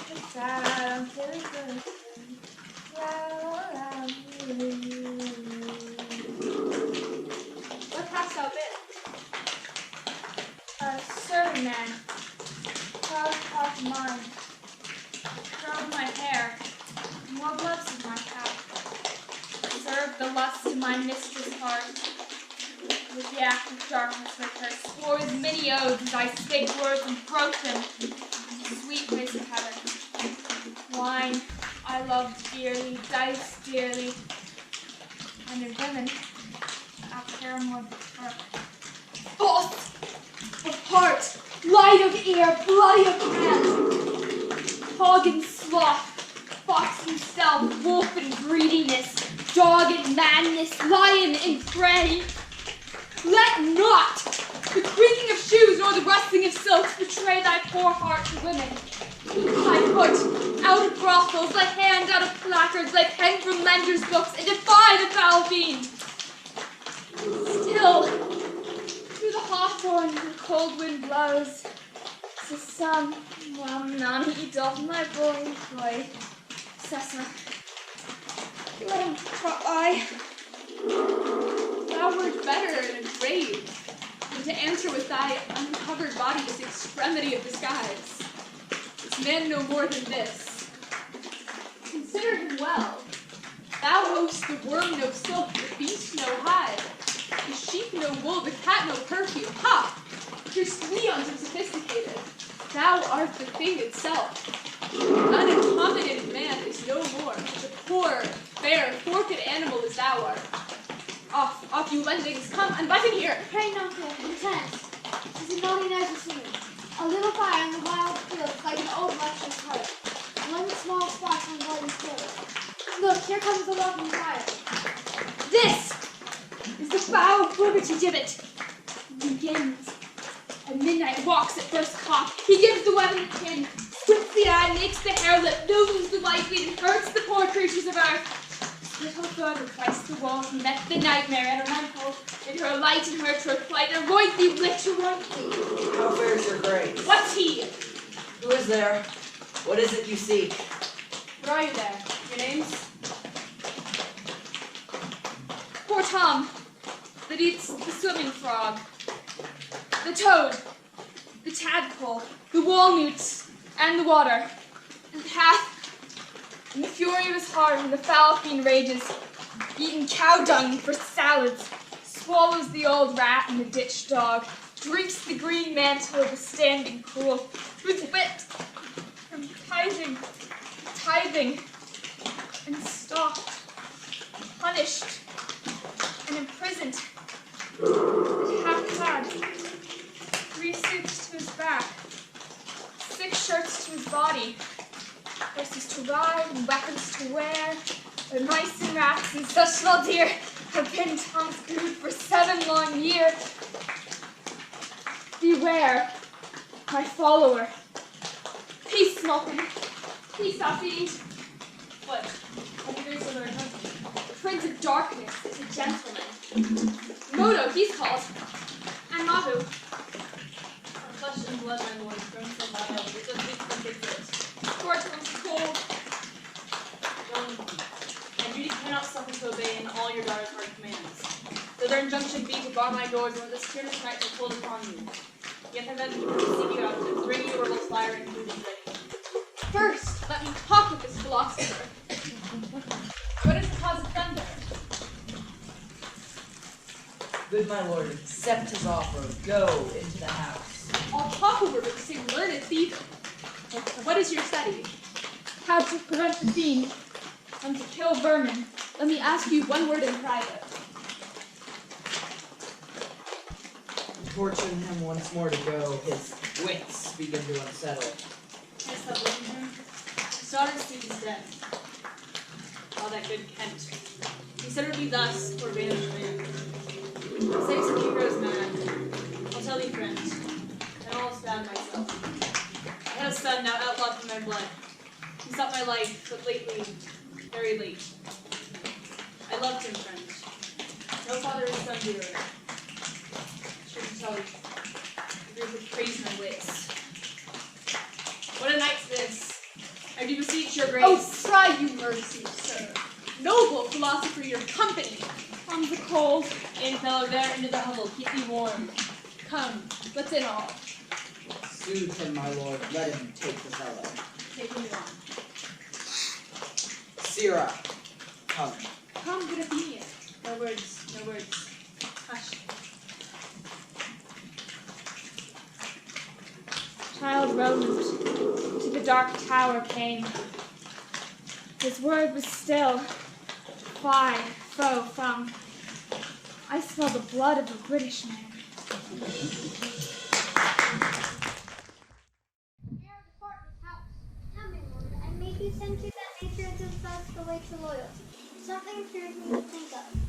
I now perceive it was not altogether but was evil's mission. Made him seek his death.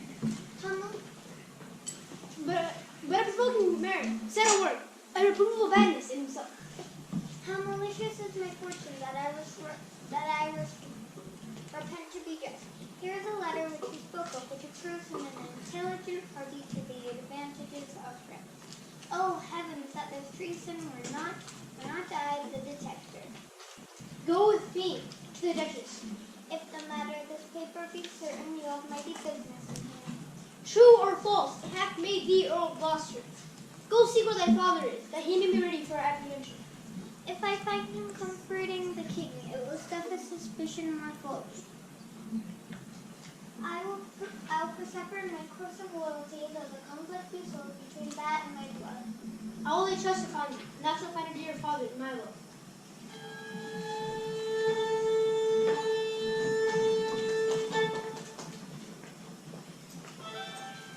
Here is better than the open air. Take it thankfully. I will piece out the comfort with the addition I can. I will not be long from you. All the power of his wits and his impatience, the gods reward your kindness. Retro calls me and tells me heroes in England, the lake of darkness. Pray, innocent, and beware the foul fiend. Tell me, uncle, whether madmen be a gentleman or a yeoman. A king! A king! No, he's a yeoman that has gentleman to his son. He's a mad yeoman that sees his son a gentleman for him. To have 1,000 with red burning spits come hissing upon him. The foul fiend bites my back! He's mad that trusts in the tameness of a wolf. A horse's health, a boy's love, or a whore's oath. It shall be done. I will arraign them straight. Come, sit thou here, most learned justicer. Thou Sapiens, sit here. Now, you she-foxes. McCree stands you bears. For the burden besieged. Her both hath a leak, and she must not speak. Why she dares not come over to thee. Foul fiend taunts put on the voice of a nightingale.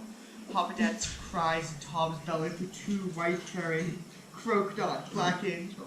I have no food for thee. How do you, sir? Stand you not so amazed. Will you lie down and rest upon the cushions? I'll see their trial first. Bring in their evidence. Thou robed man of justice, take thy place. And thou, his yoke fellow equity, bench by his side. You are the commission. Sit you two. Let us deal justly. Sleepest or wakest, the jolly shepherd, thy sheep feed in thy corn, and with but one blast for thy making not, the sheep shall take no harm. Her, catch gray. Arraign her first. 'Tis Gonra. I here take my oath before this honorable assembly. She kicked the poor king, her father. Come hither, madam. Is your name Goneril? She cannot deny it. Cry you mercy. I took you for a joint stool. And here's another, whose warpers look proclaim. What store her heart is made on. Stop her there. Arms, arms, sword, fire, corruption in the place. False, justicer. Why hast thou let her escape? Less like thy wits. Oh, pity, sir. Where is the patience which you so often boasted to retain? My tears begin to take his part so much, they mar my counterfeiting. The little dogs and all. Tray, Blanche, and Sweetheart. See, they bark at me. Tom will throw his head at you. Avaunt, you curs! Rid thy mouth for black or white, tooth that poisons if it bite, mastiff, greyhound, mongrel grim, hound or spaniel, bratch or him, or bobtail tiger, trundle tail, Tom will make him weep or wail, for throwing thus my head, dogs left the perch, and all are fled. Come, march to fairs and wakes and market towns. Poor Tom, thy horn is dry. Then let them anatomize vegan. See what breeds of our heart. Is there any cause in nature that makes these hard hearts? You, sir, I entertain for one of my 100. Only I do not like the fashion of your garments. You will say they are Persian, but let them be changed. No, good my lord. Lie down and rest a while. Make no noise, make no noise. Draw the curtains. So. We'll go to supper in the morning. We'll go to bed at noon. Come hither, friend. Where is the king, my master? Within, but trouble him not, his wits are gone. Good friend, I prithee, take him in thy arms. I have overheard a plot of the fountain. There is a litter ready, lay him in it. And drive for no friend, thou shalt meet your flock of pension. As thou shouldst dally half an hour of his life. With flags and all the outfit defenders, turn the sure thoughts. Take up, and follow me that whole situation give thee good enough. Come away. Oppressive nature sleeps. Its rest not yet a balm that broken sinews of just convenience will not allow. Stands in high cure. Come, help to rid thy master. I must not stay behind. Come away. When we our betters see bearing our woes, we scarcely think our miseries our foes. Who alone suffers most in mind, leaving free things and happy shows behind. But then the mind much sufferance doth o'erskip, when grief hath mates and bearing fellowship. How light and portable my pain seems now, with that which makes you bend, makes the king bow. He childed as I fathered, Tom away. Mark the high noises and thyself bewray, when false opinion, whose wrong thoughts defile thee, in thy just proof appeals and reconciles thee. What more hap tonight safe scape the king? Lurk.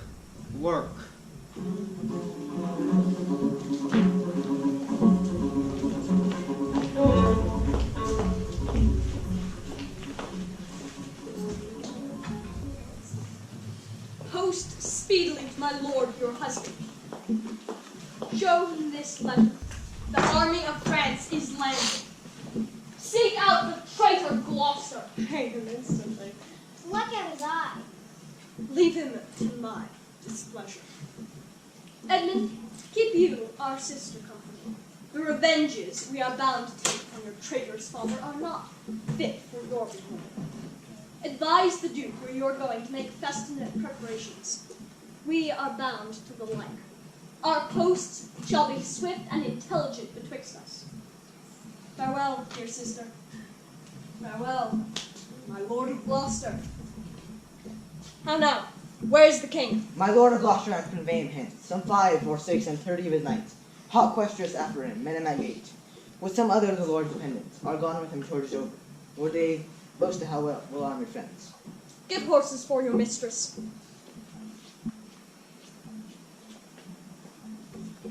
Farewell, sweet lord. Sister. Edmund, farewell. Seek out the traitor Gloucester. Pinion him like a thief. Bring him before us. Though well we may not pass upon his life without the form of justice, yet our power shall do us courtesy to our wrath, which men may blame but not control. Who's there, the traitor? Ingrateful fox. 'Tis he. Bind fast his corky arms. What mean your graces? Good my friends, consider you are my guests. Do no foul play, friends. Bind him, I say. Hard, oh filthy traitor. Unmerciful lady that you are, I'm none. To this chair, bind him. Villain, thou shalt God! die. By the kind gods, it's most ignobly done to pluck me by the beard. So white and such a traitor. Naughty lady, these hands which thou dost ravish from my chin will quicken and accuse thee. I am your host. With robbers' hands, these hospitable favors, you should not ruffle us. What will you do? Come, sir. What letters have you late from France? A simple answer, for we know the truth. And what confederacy have you with the traitors late-footed in the kingdom? To whose hands you have sent the lunatic king? Speak. I have a letter, guessingly sent down. It's from one that's on a neutral heart and not from one opposed. Cunning and false. Where hast thou sent the king? To Dover! To Dover. Wast thou not charged with capital? Wherefore to Dover? Let him answer that. I am tied to the stake, and I must stand the course. Wherefore to Dover? Because I would not see thy cruel nails pluck out his poor old eyes, nor thy fierce sister in his anointed flesh dig boorish fangs. The sea, with such a storm as his bare head, in hell-black nights endured, would have buoyed up and quenched the stellar fires. Yet poor old heart, hail the heavens to reign. If wolves at thy gate, how that certain time thou shouldst have said, good porter, turn the key. All cruels I'll subscribe, that I shall see the winged vengeance overtake such children. See it, shalt thou never. Fellows, hold the chair. Upon these eyes of thine, I will set my cross.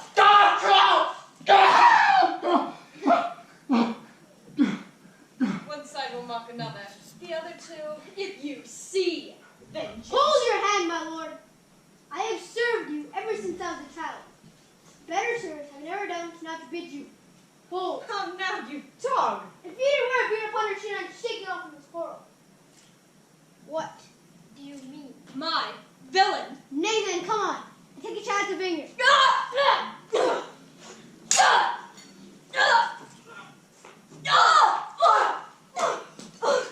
Give me your sword. A peasant stand up. I am slain. My lord, it is about one eye left to see submission upon him. Lest it see more than a vile guy. Where is thy luster now? All dark and comfortless. Where's my son, Edmund? Edmund! Enkindle all the sparks of nature to quit this horrid act. Out, treacherous villain. Thou callest on him that hates thee. It was he that... It was he that made the overture of thy treasons to us, who was too good to pity thee.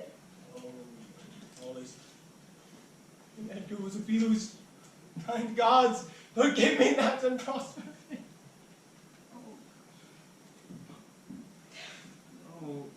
go. Thrust him out of gate. Let him smell his way to Dover. How is my lord? How look you? I've received a hurt, lady. Follow me. Turn out that eyeless villain.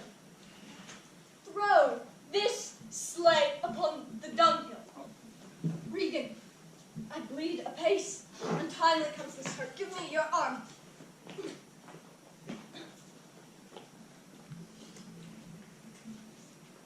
I'll never care what wickedness I do if this man come to good. She lived long and in the end meet the old course of death. We're in the world's monsters. Well, let's follow the old Earl and get to Bedlam.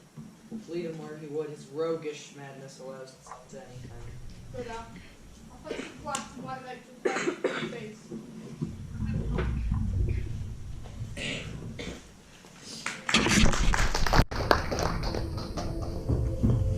Yet better thus than known to be content, still content and flattered.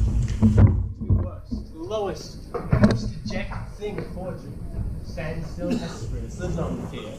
The lamentable change is from the best, the worst returns to laughter. Welcome then, thou unsubstantial air that I embrace.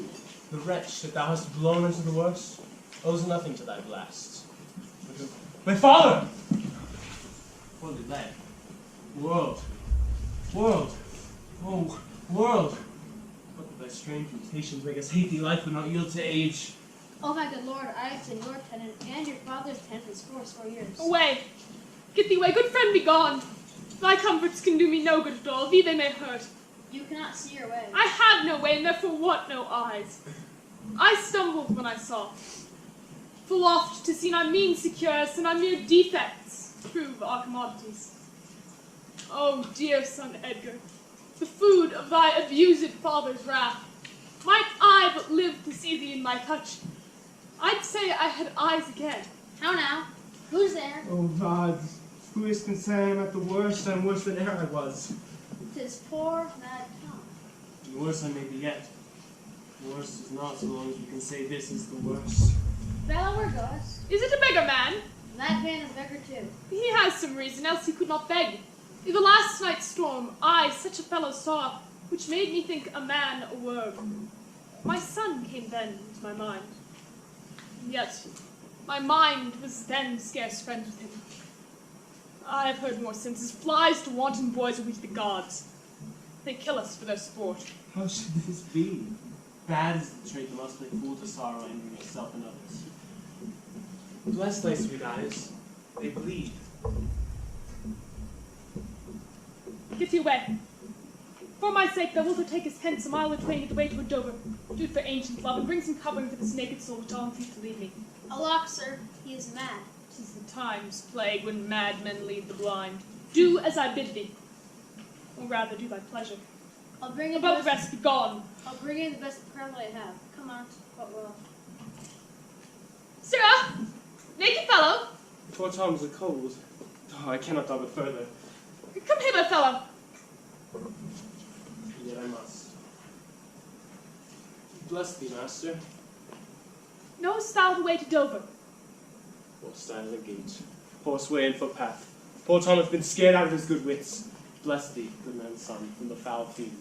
5 fiends have been at poor Tom at once. Of lust as Leviticus, Hobbitins, prince of dumbness, Mahu, of stealing, Modo, of murder, Liberty gibbets, of mocking and mowing, who since possesses chambermaids and waiting women. So bless thee, master. Here, take this purse. That I am wretched makes thee the happier. Heavens deal so still, let the superfluous and lust-dieted man that slaves your ordinance, that will not see because he does not feel your power quickly. The distribution should undo excess, and each man have enough. Dost thou know Dover? Aye, master. There is a cliff, whose high and bending head looks fearfully in the confined deep. Bring me but to the very brim of it, and I'll repair the misery thou dost bear with something rich about me. From that place, I shall no leading need. Give me thy arm, for Tom shall lead thee.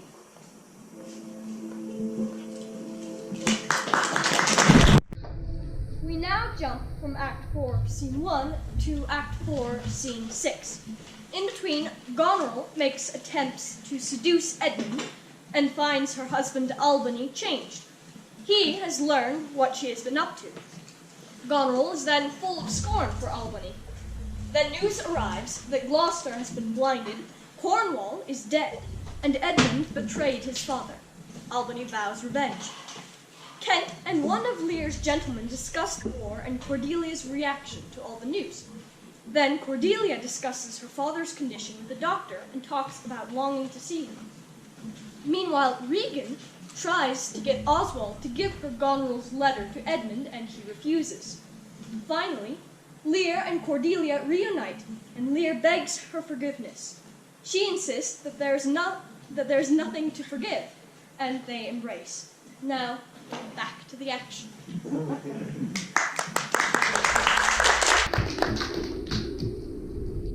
When shall I come to the top of that same hill? You do climb it now. Look how we labor. Methinks the ground is even. Horrible steep. Hark, do you hear the sea? No, truly. Why then, your other senses grow imperfect by your eyes' anguish. So may be indeed. Methinks thy voice is altered. Thou speaks in better phrase and laughter than thy face. You are much deceived. In nothing have I changed, but in my garments. Methinks you are better spoken. Come on, sir. Here's the place. Stand still. How fearful and dizzy it is to cast one's eyes so low. The crows and choughs that wing the midway air show scarce as gross as beetles. Halfway down hangs one that gathers sapphire. Dreadful trade. Methinks he seems no bigger than his head. The fishermen that walk upon the beach appear like mice, and yond tall anchoring bark diminished to her cock-a-buoy almost too small for sight. The murmuring surge that on the unnumbered idle pebble chafes cannot be heard so high. I'll look no more, lest the brain turneth depths at sight and topple down to the floor. Send me where you stand. Give me your hand. Thou art now within a foot of the extreme verge. For Albany would not leave a bride. Let go my hand. Here, friends, another first, and knit a jewel well with a poor man's taking. Fairies and gods prospering with thee. Go thou further off. Bid me farewell, and let me hear thee going. Fare you well, good sir. With all my heart. Why, I don't trifle thus with his despair is done to cure it. You ever gentle gods, take my breath from me! This world I do renounce, and in your sight shake patiently my great affliction off. If I could bear it longer, and not fall to quarrel with thy great opposeless wills, this snub and loathed part of nature should burn itself out. If Edgar live, oh, bless him. Now, fellow, fare thee well! On, sir, farewell. Yet I know not how conceit may rob the treasury of life, and life itself yields to the theft. Had he been where he thought by this had thought been past, alive or dead? Hold you, sir! Friend! There you, sir, speak! Thus might he pass indeed, yet he revives. What are you, sir? Away and let me die. Hadst thou been aught but gossamer, feathers, air, so many fathom down precipitating, thou'd shivered like an egg.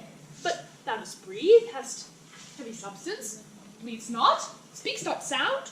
10 masts of each cannot make up the altitude which thou hast perpendicularly felt. Thy life's a miracle. Speak yet again. But have I fallen or no? From the dread summit of that chalky bourne, look up a height. The shrill gorged lark so far cannot be seen or heard. Do but look up. Alack, I have no eyes. Is wretchedness deprived that benefit to end itself by death? 'Twas yet some comfort when misery could beguile the tyrant's rage and frustrate his proud will. Give me your arm. Up so. How is it? Feel your legs, you stand. Too well, too well. This is above all strangeness. A part of the crown of the cliff. What thing was that which parted from you? A poor unfortunate beggar. As I stood here below, methought his eyes were 2 full moons. He had 1,000 noses. Horns whelked and waved like the enraged sea. It was a fiend. Therefore, thou happy father, think that the clearest gods, who make them honors of men's impossibilities, have preserved thee. I do remember now. Henceforth, I'll bear affliction till it do cry out itself, enough, enough, and die. That thing you spoke of, I took it for a man. Oft would say the fiend, the fiend. He led me to that place. Spare free and patient thoughts. But who comes here? The safer sex will ne'er accommodate his master thus. No, they cannot touch me for crime. I am the king himself. Oh, thou side-piercing sight. Nature's above art in that respect. There's your price, Lenny. That fellow draws his bow like a crow keeper. Draw me a clothier's yard. Look, look! A mouse.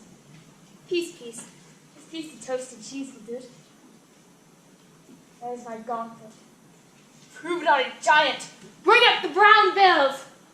Oh, well flown, bird. In the clout, Phew! Give the word. Sweet Marjorie. Pass. I know those words. Goneril, with a white beard. They flattered me like a dog. Told me I had the white hairs in my beard ere the black ones were there. To say aye and no to everything I said aye and no to was no good to me. Then the rain came to wet me once, and the wind to make me chatter when the thunder would not peace at my bidding. There I found them. There I smelt them out. Go to. They are not men of their word. Who said I was everything? 'Tis a lie. I am not ague-proof. The trick of that voice I do not know well. It's not the king. I, every inch a king, when I do but stare. See how the subject quakes. I pardon that man's life. What is thy cause? Adultery. Ha! Thou shalt not die for that. Die for adultery, no.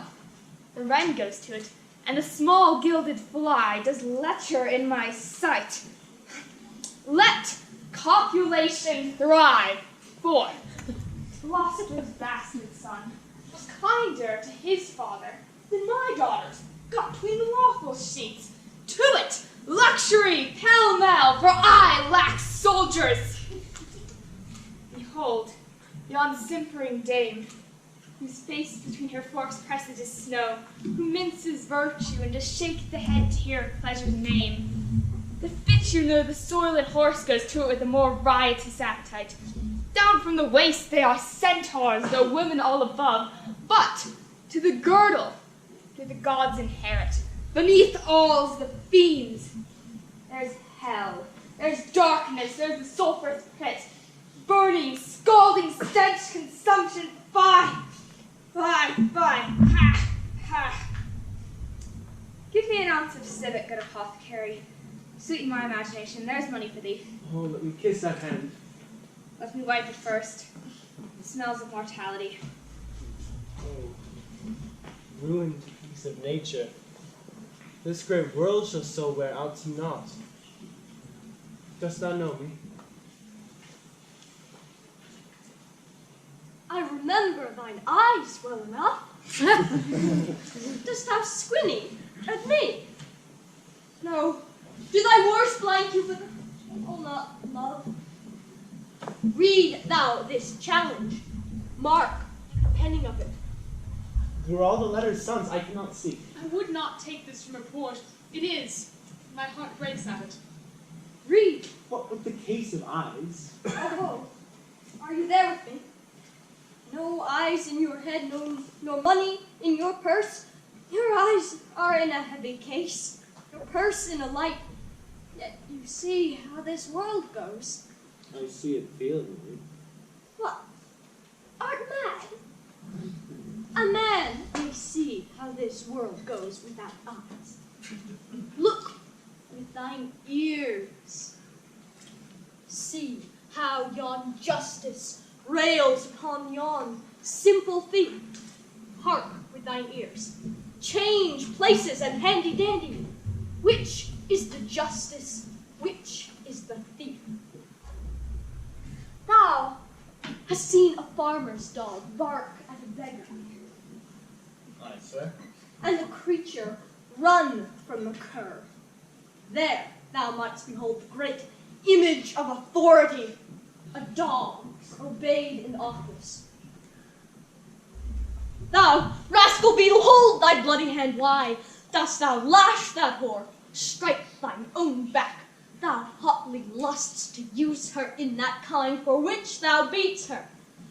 The usurer hangs the cozener. Through tattered clothes great vices do appear. Robes and furred gowns hide all. Plate sin with gold, and the strong lance of justice gainst it hurtless breaks. Arm it in rags, a pygmy straw has pierced it. None does offend, none, I say none. All abler. Take that of me, my friend, that have the power to seal the accuser's lips. Get thee glass eyes, unlike a scurvy politician, seem to see what thou dost not. Now,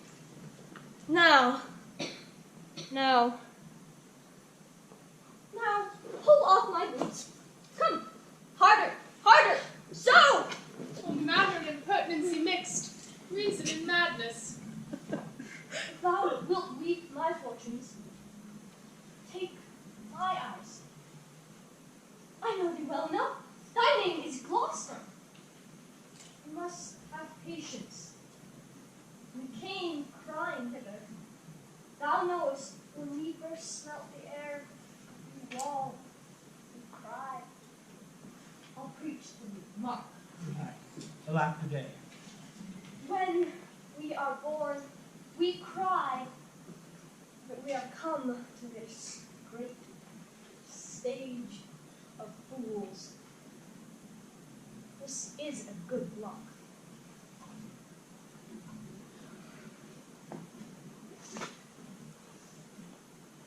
It were a delicate stratagem to shoe a troop of horses in felt. I'll put it in proof. And when I have stolen upon these sons-in-laws, then kill, kill, kill, kill, kill, kill. Oh, here he is. Lay hand upon him. Sir, your most dear daughter. No seconds, all myself. Oh, no rescue, what a prisoner. I'm even the natural fool of fortune. Use me well, thou shalt have ransom. Let me have a surgeon, I've cut in the brains. You shall have anything. No seconds, all myself.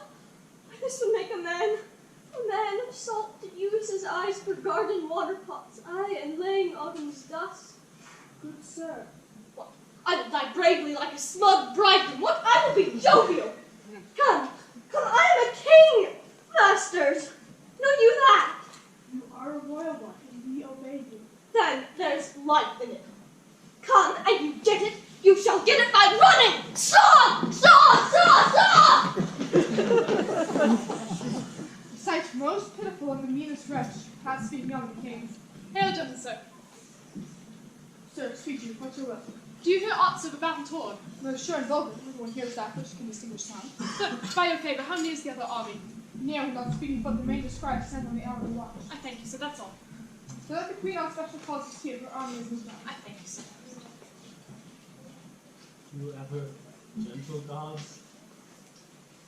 Take my breath from me! Let not my mortal spirit tempt me again to die before you, please. Well, pray you, father. Now, good sir, what are you? A most poor man, made tame to fortune's blows, who, by the art of known and feeling sorrows, am pregnant to good pity.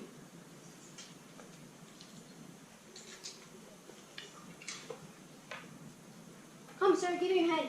I'll leave you some Bible. Hearty thanks. The bounty and the benison of heaven to fruit and boots. A proclaimed prize, most happy. That eyeless head of thine was first framed flesh to raise my fortunes. Thou, old unhappy traitor, briefly thyself remember, the sword is out that must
remembered. You had many opportunities to cut him off, if your will want not. Time and place will be fruitfully offered. There's nothing done. If he return the conqueror, then am I his prisoner, in the bed my jail. From loathed warmth whereof, deliver me and supply me your labor. Your wife, so I would say, affectionate servant, Goneril. Oh, in a sooner space the woman's will applaud Goneril against her own virtuous husband's life, and exchange my brother. Here in the sands, thee I'll rake up, the post of unsanctified letters and murderous leechers, and the mature time. This letter strike the sight of death practice stoop. For him 'tis well, that on the death I can tell.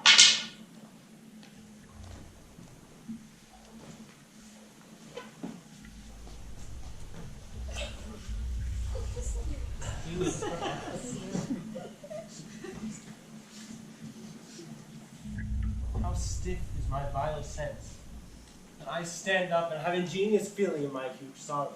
Better, I would distract, so should my thoughts be severed from my griefs and woes. My wrong imaginations lose the knowledge of themselves. Come, father, give me your hand. Methinks I hear a beat and drum. Come, I will show you the friend.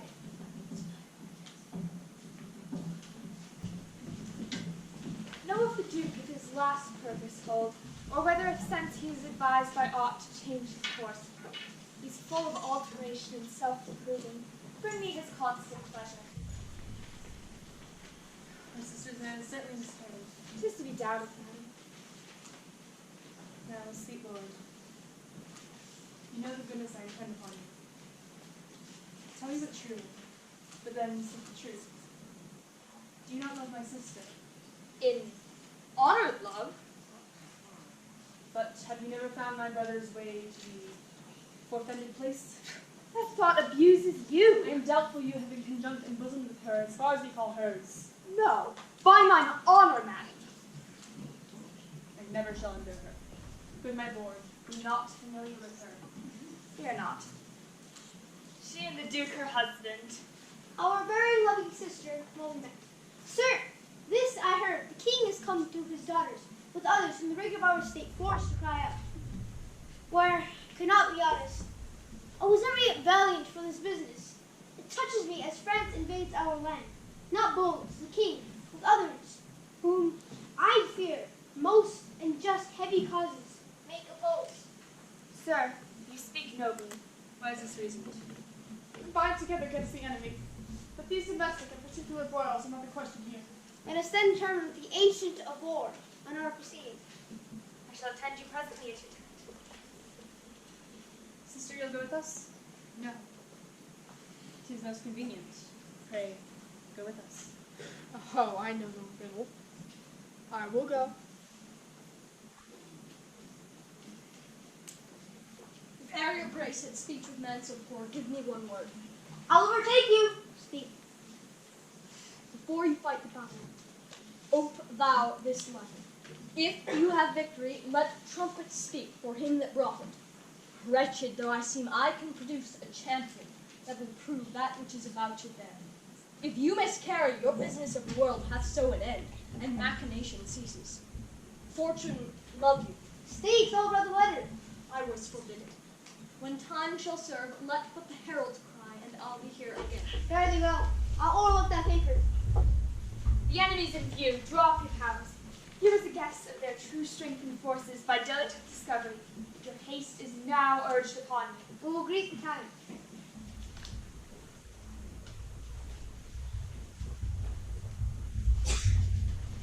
To both of these sisters have I sworn my love, each jealous of the other as the stung are of the adder. Which of them shall I take? Both? One? Or neither? Neither can be enjoyed while both remain alive. To take the widow exasperates, makes mad her sister Goneril. Hardly shall I carry out my state, her husband being alive. Now then, we'll use his countenance for the battle, which being done, Let her who would be rid of him devise his speedy taking off. As to the mercy to which he intends to Lear and Cordelia, the battle done, and they within my power, shall never his pardon see. For my state stands on me to defend, not to debate.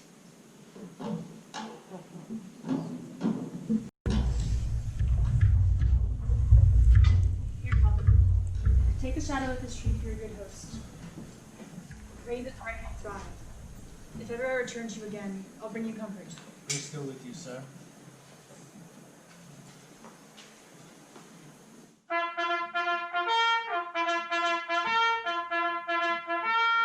Away, old man, away. King Lear hath lost, he and his daughter taken. Give me your hand, come on. No further, sir. Men may rot even here. What? You no thoughts again? Men must endure their going hence, e'en as they're coming hither. Ripeness is all. Come on. And that's true, sir.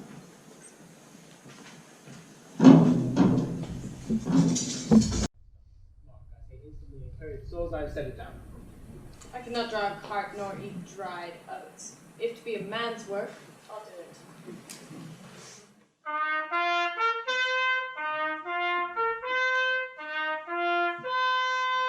Sir, you have shown today your valiant strain, and fortune led you well. You have been captives were the opposites of this day's strife.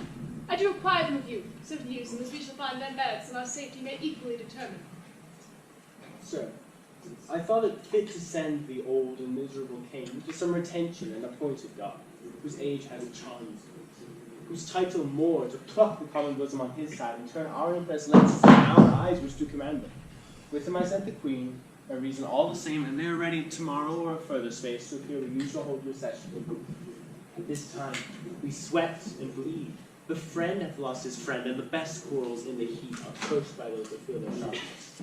The question of Cordelia and her father requires a fitter case. Sir, by your patience, I hold you but a subject of this war. Not, said brother, that as we wish to grace him. Methinks our pleasures also have been demanded ere you could spoke so far. He led our powers, bore the commission of my place in person, for which immediacy may well stand up and call itself your brother. Not so hot. In his own grace he doth exalt himself, more than in your addition. In my right, by me invested he compares the best. Not with most, if he should husband you. Jesters do oft prove prophets.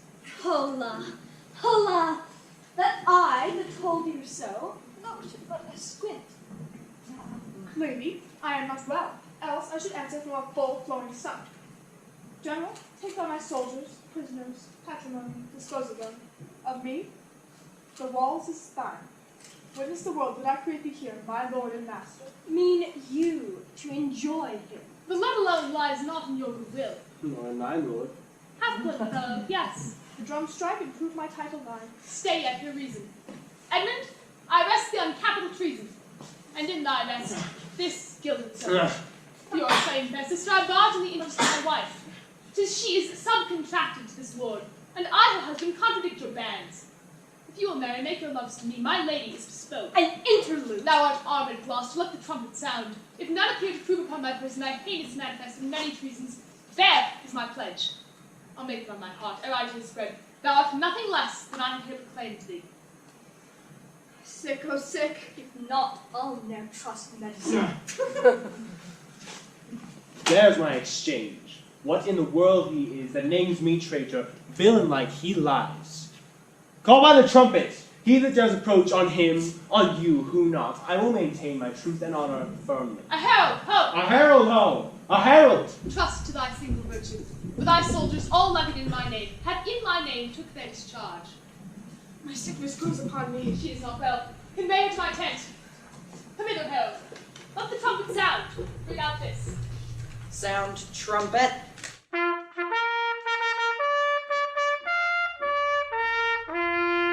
If a man of any quality or degree within the lists of the army will maintain upon Edmund, supposed Earl of Gloucester, that he is a manifold traitor, let him appear by the third sound of the trumpet.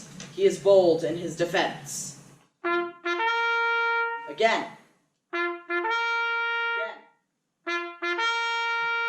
Ask him his purposes, why he appears upon this call of the trumpet. What are you? Your name, your quality, and why you answer this present summons. No, my name is lost by treason's tooth, fair non and canker bit. Yet I am as noble as the adversary I come to cope. Which is that adversary? What's he that speaks for Edmund, Earl of Gloucester? So, what sayest thou to him?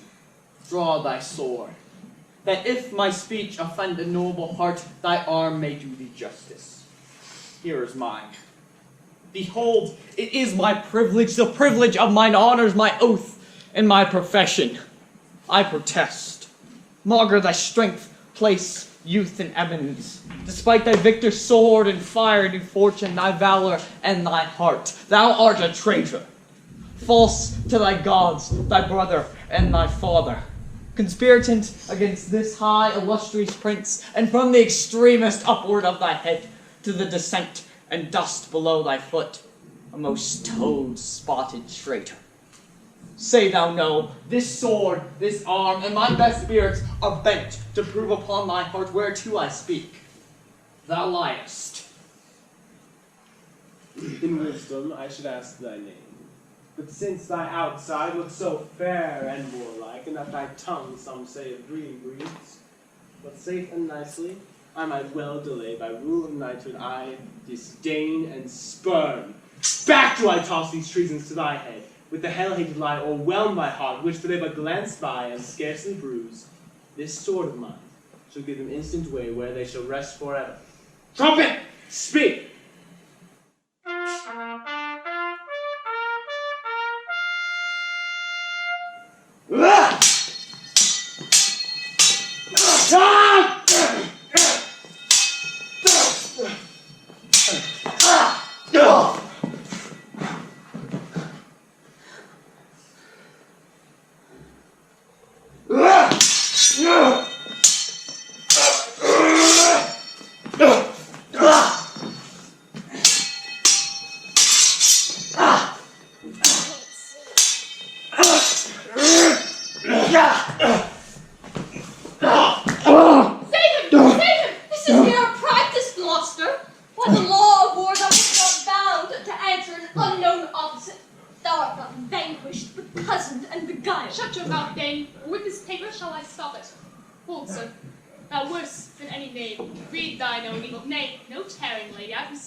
Knowest thou this paper? Ask me not what I know. Go after her. She's desperate. Govern her. What you have charged me with, that have I done, and more, much more. The time will bring it out. 'Tis past, and so am I. But what art thou that hast this fortune on me? If thou art noble, I do forgive thee. I am no less in blood than thou art, Edmund. If more, the more thou hast wronged me. I am Edmund, I am Edgar, and thy father's son. The gods are just, and of our pleasant vices make instruments to torment us. That dark and vicious place for thee he got cost him his eye. Thou hast spoken right, 'tis true. The wheel has come full circle, and I am here. We fought thy very gate and prophesied royal nobles. Let me embrace thee. Let sorrow split my heart if ever I could hate thee or thy father. Worthy prince, I know it. Where have you hid yourself? How have you known the miseries of your father? I nursing them, my lord. Was a brief tale and when 'tis told, oh, that my heart would burst. The bloody proclamation to escape that followed me so near. Oh, our life's sweetness, that we the pain of death would hourly die rather than die at once, taught me to shift into a madman's rags, to assume a semblance the very dogs disdained. And in this habit met I my father with his bleeding rings. The precious stones new lost became his guide, led him, begged for him, saved him from despair. Never, oh fault, revealed myself unto them until some half hour passed.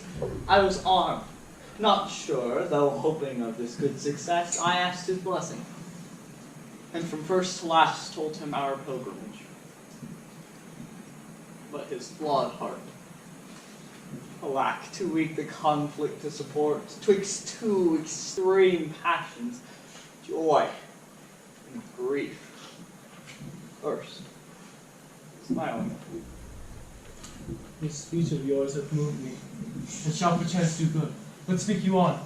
You look as you had something more to say. If there be more woeful, hold it in. For I am almost fit to dissolve hearing of this. This would have seemed a time to such as love, not sorrow.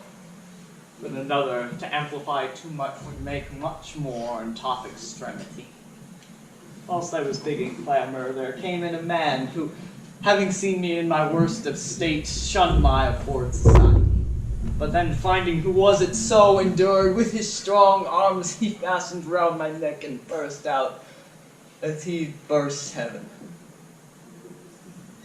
and threw him on my father, and then told the piteous tale of Lear and him that ever ear received, which in recounting his grief grew puissant, and the strings of life began to crack.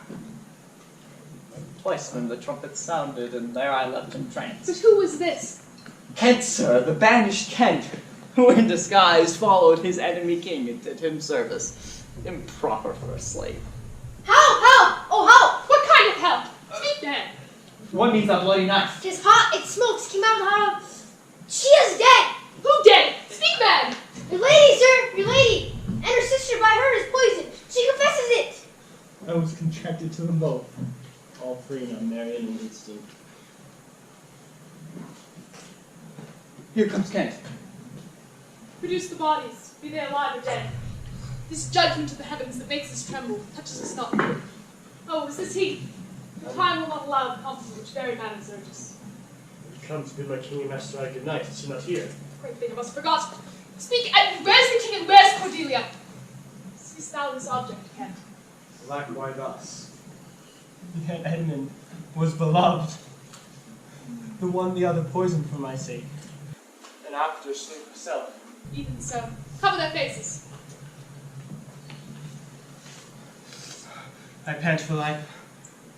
Some good I mean to do, despite of mine own nature. Quickly, send Navy brief into the castle, for my writ is on the life of Lear and on Cordelia! Nay, send in time! Run, run, oh, run! And to whom, my lord? Who has the office? Send thy token of reply. Well thought on.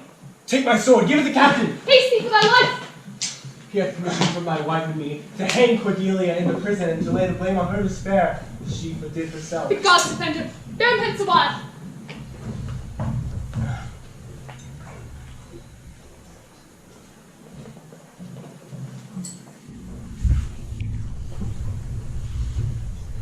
How? How? How? How? Oh, you are men of stones. Had I your tongues and eyes, I'd use them so that heaven's vault should crack. She's gone forever. Lend me... I know when one is dead and when one lives. She's dead as earth. Lend me a looking glass, that her breath will mist or stain the stone, why then she lives. Is this the promised end? Or image of that horror? Fall and cease. The feather stirs. She lives. If it be so, it is a chance which does redeem all sorrows that ever I have felt. Oh, my good master. Prithee away. 'Tis Kent, thy noble friend. A plague upon you murderers, traitors all. I might have saved her. Now she's gone forever. Cordelia, Cordelia, say a little. How couldst thou sayest? Her voice was ever soft, gentle as love, an excellent thing in woman. I killed the slave that was a hanging thee.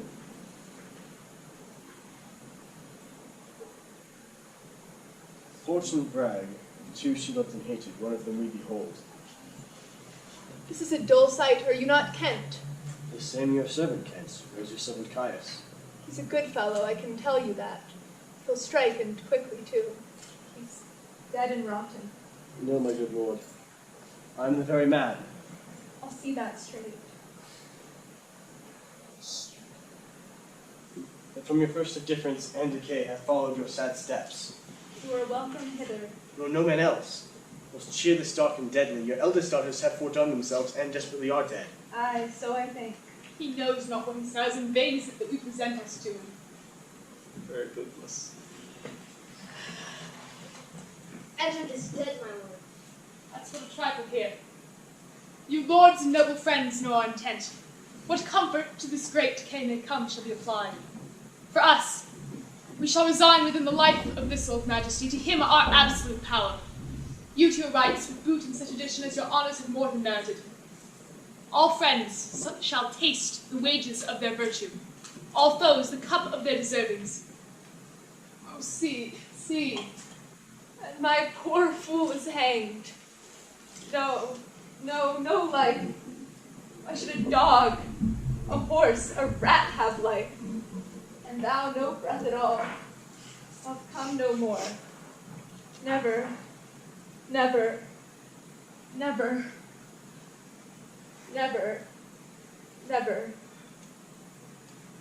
Pray you, undo this button.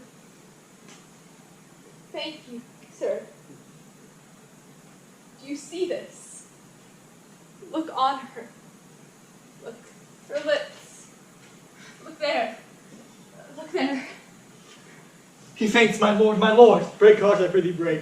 Wait, look up, my lord. Next not his ghost, but let him pass. He hates him that went upon the rack, this tough world, stretch him out longer. He is gone indeed. The wonder is he hath endured so long. Bear them from hence. Our present business is general woe. Friends of my soul, you twain shall rule in this realm, and the gorge states sustain. I have a journey, sir, shortly to go. The master calls me. I must not say no. The weight of this present time, we must obey. Speak what we feel, not what we ought to say. The oldest hath borne most. We that are young shall never see so much, nor live so long.